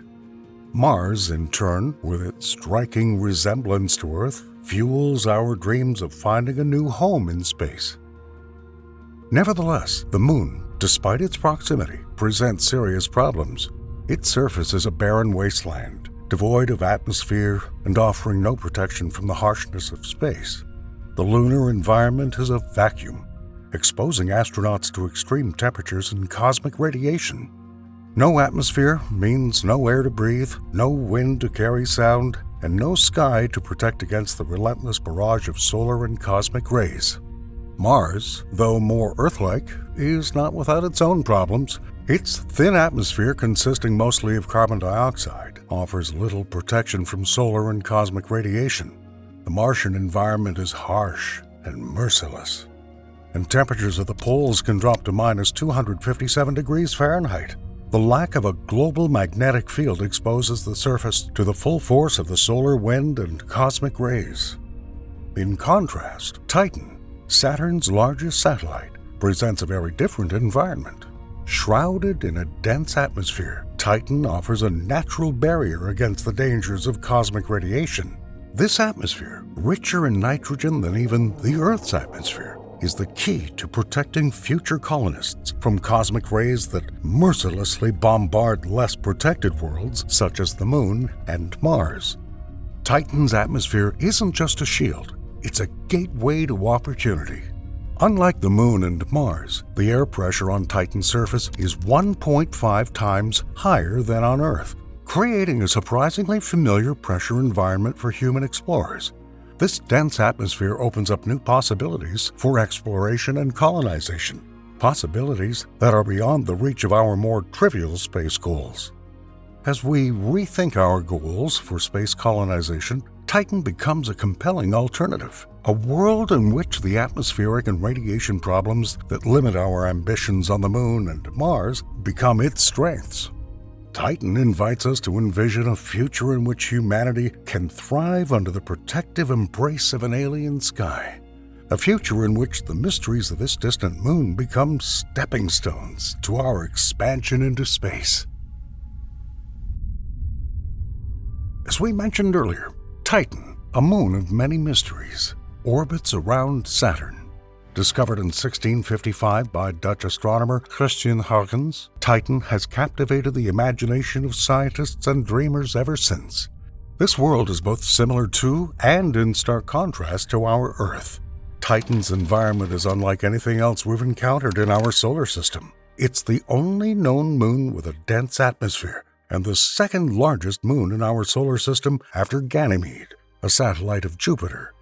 But it's not just the size that makes Titan stand out, it's the rich composition of its atmosphere and surface that really sets it apart. This moon is surrounded by a thick, nitrogen-rich atmosphere, similar in composition to Earth's, but far denser and more extensive. It's permeated with organic molecules, creating a kind of hazy orange glow that obscures the surface of the satellite from view. It's this nitrogen-dominated atmosphere that provides protection from solar radiation, which contrasts sharply with the barren sky of the Moon and Mars. Beneath this alien sky lies a landscape at once familiar and utterly alien. Titan's surface is formed by rivers and lakes, but they're not bodies of water as we know them. Instead, they're filled with liquid methane and ethane, flowing through channels carved into the Moon's icy crust. These hydrocarbon seas are a true marvel, a testament to the diversity of the universe's chemistry. The presence of these surface fluids is a key characteristic that distinguishes Titan from other celestial bodies. On Earth, the water cycle shapes climate and geography. On Titan, a similar cycle occurs, but the role of water is played by methane and ethane. This hydrocarbon cycle, with methane rain and ethane lakes, creates a dynamic environment that may provide clues to understanding the complexity of planetary atmospheres. So, by breaking the limits of our standard perception, we're slowly uncovering exactly what makes a planet or moon habitable. Its nitrogen-rich atmosphere and surface fluids open the door to new possibilities. Let's find out what they are. So the Moon's nitrogen-rich atmosphere provides a natural barrier against cosmic radiation, a major challenge for space colonization. Why do we pay so much attention to solar radiation? Well, the answer is simple, yet profoundly important. Solar radiation is a ruthless destroyer of living cells. It doesn't just affect microscopic life forms, it directly affects us as human beings. Unshielded exposure to solar radiation can cause severe cellular damage, destroying the very fabric of our biological existence. In space, spreading uncontrollably, this radiation poses one of the greatest threats to the survival and health of astronauts. On Earth, it's the atmosphere and magnetic field that protect us. On Titan, it's the dense nitrogen atmosphere that provides vital protection, making it a safer haven for future human colonists than the barren landscapes of the Moon or Mars. Beneath this protective dome is a world of liquid methane and ethane. These hydrocarbon lakes and rivers stand in stark contrast to the bodies of water we know on Earth, yet they offer intriguing possibilities. Imagine a world where boats sail on methane seas, where the familiar concept of the liquid cycle takes on a whole new form. The presence of these surface fluids is not just a curiosity, it's a resource. Methane and ethane have the potential to be used as fuel, providing energy for future colonies. This abundance of hydrocarbons makes Titan an attractive target for colonization, offering a solution to one of the biggest problems of space habitation: sustainable energy sources. But Titan's gifts don't end there. Beneath its icy surface lies another treasure: water ice. The very water so essential to human life is abundant on the satellite, trapped in its frozen crust. The presence of water ice, along with hydrocarbons, makes this moon a repository of vital resources, setting the stage for a self-sustaining human presence away from Earth. Titan, a world of incalculable potential, also presents enormous challenges. Severe cold, during which temperatures drop to minus 356 degrees Fahrenheit, creates an environment unsuitable for human life as we know it. In turn, methane rain, a phenomenon unique to this moon, adds another layer of complexity to the survival equation. To overcome these challenges, we must turn to the pinnacle of human ingenuity and technology. Colonizing Titan will require not just adaptation, but a complete rethinking of human habitation in extreme conditions. Imagine dwellings designed to withstand low temperatures, insulated with materials yet to be invented, and harnessing the power of Titan's own resources to provide warmth and comfort. These habitats could be equipped with systems to convert atmospheric methane into heat, turning the problem itself into a resource for solving it. But survival is more than just keeping warm. Methane rain, while an obstacle, could turn into an advantage. Advanced collection and filtration systems could recycle methane not only as an energy source, but also as a raw material for essential commodities. Now, let's imagine a human colony on Titan. Imagine domed cities, their architecture a blend of science and art, designed to harmonize with Titan's unique environment. These structures, resistant to cold and methane rains, would be interconnected, forming a network, demonstrating human resilience in the face of alien conditions. Inside these domes, life thrives. Hydroponic gardens provide food, recycling systems conserve resources, and public areas foster a sense of community. It's a place where humanity has not just survived, but flourished, adapting decisively to Titan's challenges. Colonizing Titan is not just a distant dream. It's a future that beckons us to take up the challenge. With each technological breakthrough, with each bold leap of imagination, we come closer to making this alien world a new home for humanity. Watching the thriving human colony on Titan, it becomes clear that this moon is more than just a new home for humanity. It's a center of economic and scientific opportunity. The unique environment and abundant resources offer unprecedented prospects for both. The economic benefits of colonizing Titan are rooted in its vast hydrocarbon reserves. Key components of Titan's lakes and atmosphere are not only potential sources of energy, but also valuable raw materials for chemical synthesis. The ability to harness these resources could turn Titan into an economic center, meeting both the colony's needs and potentially supplying materials for interplanetary trade. Scientifically, Titan is a gold mine. Its complex atmosphere and surface chemistry offer unique research opportunities that offer insights into organic chemistry and astrobiology. Studying Titan's methane cycle and its prebiotic chemistry could unlock the secrets of the origin of life, not only on Earth, but potentially throughout the cosmos. Moreover, Titan's position in the solar system and its resources make it an ideal launching pad for future space exploration. Its low gravity and abundant fuel reserves could make it easier to launch spacecraft to distant destinations, making Titan a strategic outpost for exploring the outer solar system and beyond. However, with these opportunities come important ethical considerations. As we embark on the colonization of Titan, we must reflect on our responsibilities in interacting with the new world. Conservation of Titan's environment, respect for its unique characteristics, and thoughtful stewardship are paramount. We must approach Titan not as conquerors, but as custodians. How we relate to this world in the future will reflect our values and our ability to balance progress and responsibility. As we conclude our journey, let's reflect on the key points. A moon once shrouded in mystery has turned out to be a world full of potential. We explored the protective properties of Titan's nitrogen-rich atmosphere, a natural shield against the dangers of cosmic radiation. We traveled through alien landscapes where rivers and lakes of methane and ethane cut through icy terrain, offering resources that could secure our future in space. Our journey also took us to the potential of a vibrant human habitat, where ingenuity and resilience have turned challenges into opportunities. We saw how Titan's economy, driven by its abundant resources, can be a cornerstone of our interplanetary endeavors. As we ponder the future of humanity on Titan, we're reminded that colonization is not just about achieving technological perfection. It's a journey that forces us to grow, learn, and respect the universe we live in. So we leave you with a great question. What does this step mean for the future of humanity? How will our efforts on this distant moon affect our destiny in the vast, uncharted expanse of space?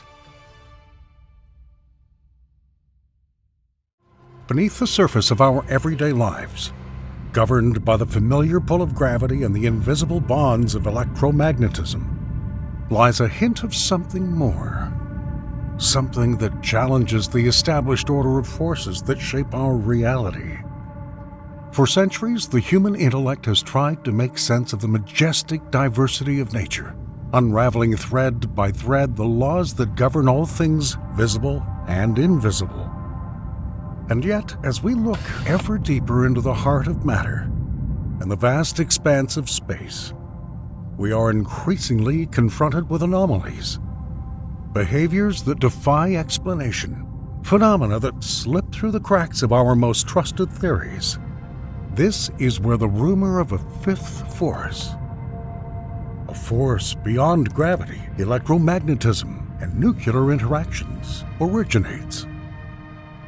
So, today we decided to ask, how possible is the existence of this fifth architect of the universe, forming the very essence of matter and energy? First, let's start with the basics to make sure we're all on the same page. 4 fundamental forces are at work in the vastness of the universe, each playing its unique role, shaping everything from the microcosm of subatomic particles to the macrocosm of galaxies. Gravity, often considered the force most familiar to us, dictates the motion of planets and stars, causing celestial bodies to move in their orbits. It's the same force that keeps our feet on Earth and makes apples fall from the tree. Next, we'll look at electromagnetism. This force is responsible for the glow of auroras, the brilliance of stars, and the very light traveling through the vastness of space to meet our eyes. Electromagnetism controls the interaction of charged particles, creating everything from palpable warmth of sunlight to the invisible waves that carry our voices through the air. Another force at the heart of every atom is the strong nuclear force. It reigns supreme within the atomic nucleus, ensuring protons and neutrons remain locked in a strong bond.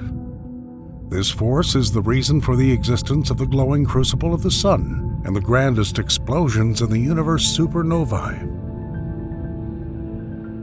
Although limited in range, it is the key to the immense power of stars, driving thermonuclear reactions. Finally, we encounter the weak nuclear force, a subtle shaper of the elements. The weak nuclear force plays a crucial role in the nuclear processes that power stars and lead to the synthesis of various elements.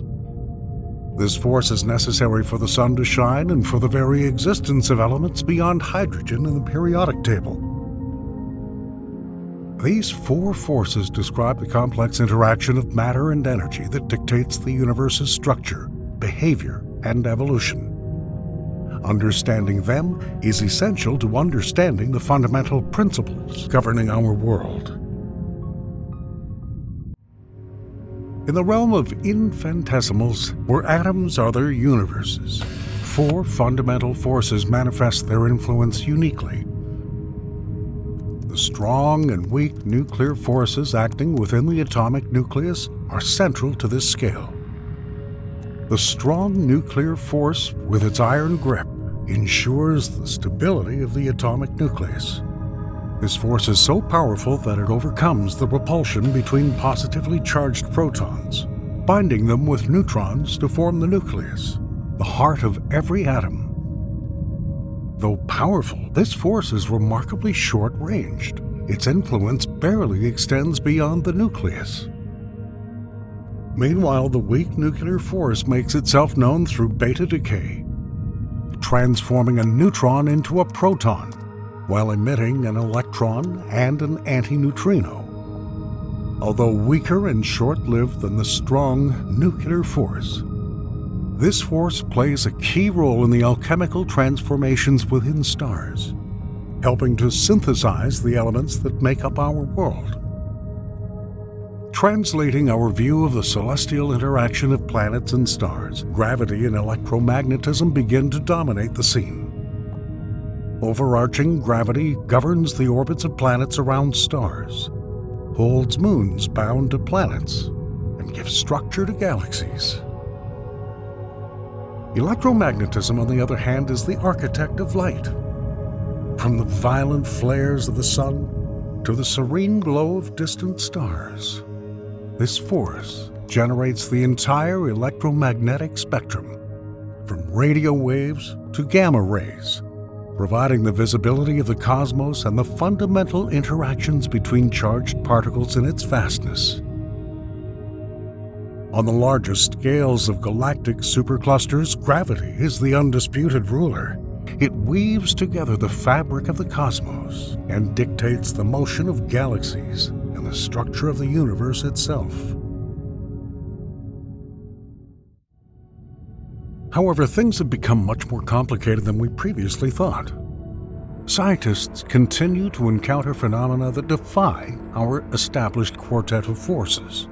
These anomalies suggest the existence of a force beyond gravity, electromagnetism, and nuclear interactions. One such mystery arose in the bowels of particle physics. In the late 20th century, experiments designed to investigate the characteristics of fundamental particles began to reveal inconsistencies. Measurements of the decay rates of some particles and the gravitational behavior of objects on microscopic scales hinted at effects not accounted for by the standard model of particle physics. Even pioneers such as Ettore Majorana and Julian Schwinger suggested the existence of additional forces, and their theories offered the first mathematical framework to account for these anomalies. Schwinger, in particular, proposed a fifth force with a small radius of action that could subtly influence the interaction of particles and yet be undetectable in broader gravitational measurements. Subsequent studies highlighted several anomalies that current theories of physics cannot fully explain. A reanalysis of the Ethos experiment by Professor Fishback and his colleagues back in 1986 revealed inconsistencies in gravitational acceleration that depended on the composition of materials, indicating non-Newtonian coupling. Similarly, in the 1996 revisit by Fishback and Talmage, the motivation for studying the fifth force was the recognition that some experimental results could not be explained by known forces, including gravitational anomalies and deviations in kaon regeneration experiments that hinted at an anomalous energy dependence that could arise from an external field. The initial speculation around the fifth force was driven mainly by a desire to explain these anomalies. The hypothesis suggested the existence of a new medium-range force, similar to gravity, arising from the exchange of a new ultralight boson. This boson was based on numerous Planck scale theories predicting such bosonic fields, altering the usual gravitational interaction between masses. Subsequent studies aimed to find new theories and hypotheses to explain the observed anomalies and further test the fifth force hypothesis.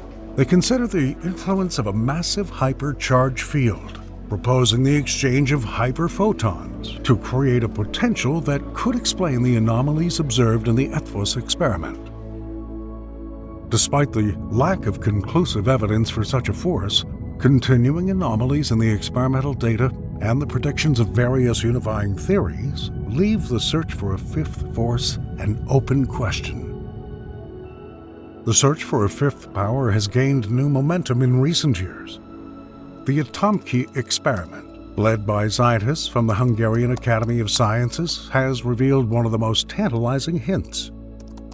Observing an unexpected anomaly in the decay of beryllium-8 atoms suggested the influence of a force not predicted by existing theories, a potential carrier particle called the X-17 boson. This discovery has sparked a flurry of theoretical work, with physicists worldwide proposing new models to explain the Atomki anomaly and similar observations.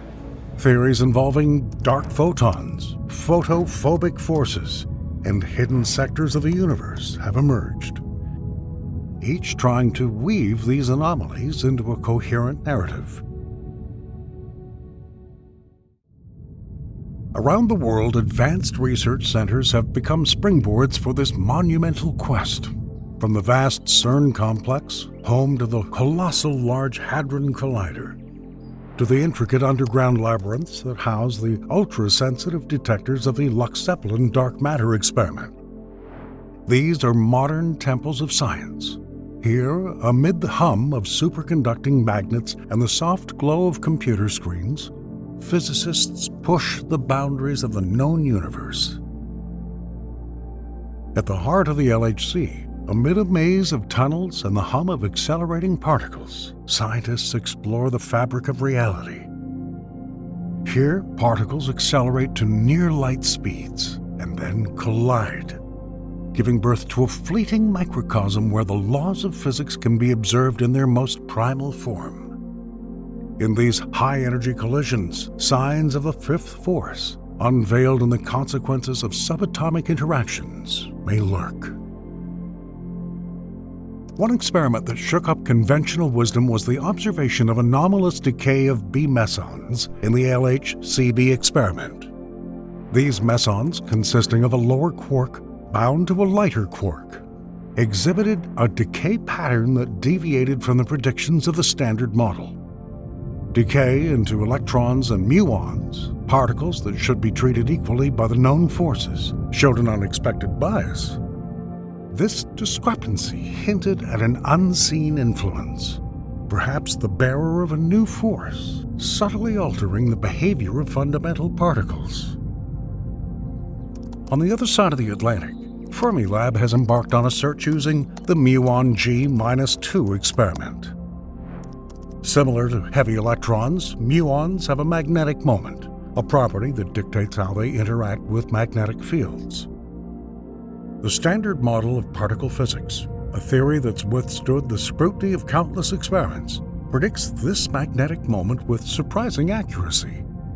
However, the muon G-2 experiments measured a value that stubbornly disagrees with these predictions. This deviation suggests that muons may be feeling the attraction of an unknown force whose influence eludes our current understanding. The centerpiece of this experiment is the muon, an elementary particle similar to an electron, but with about 200 times the mass. These particles constantly bombard the Earth as a byproduct of cosmic rays striking the atmosphere, making them both ubiquitous and valuable for scientific research. The muon G2 experiment is based on the desire to accurately measure the anomalous magnetic dipole moment of the muon, often referred to as the G2 value. This physical quantity reflects the oscillation or precession of the muon under the influence of a magnetic field. The Standard Model of particle physics, the most reliable framework for understanding the fundamental forces and particles of the universe, offers accurate predictions for this quantity. However, if experimental measurements deviate from these predictions, This may indicate the influence of forces or particles beyond our current theoretical picture.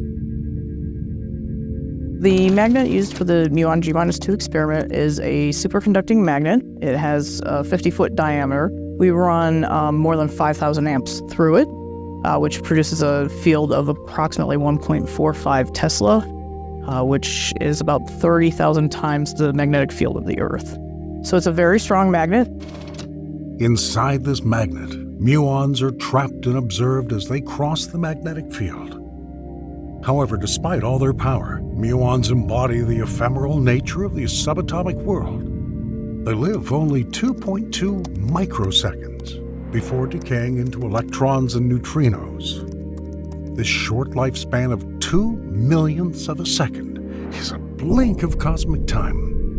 But it is just long enough for physicists to make measurements.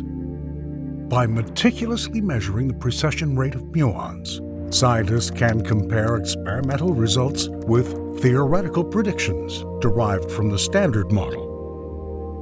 The first results of Fermilab's muon G2 experiment, published in April 2021, have aroused the scientific community's interest.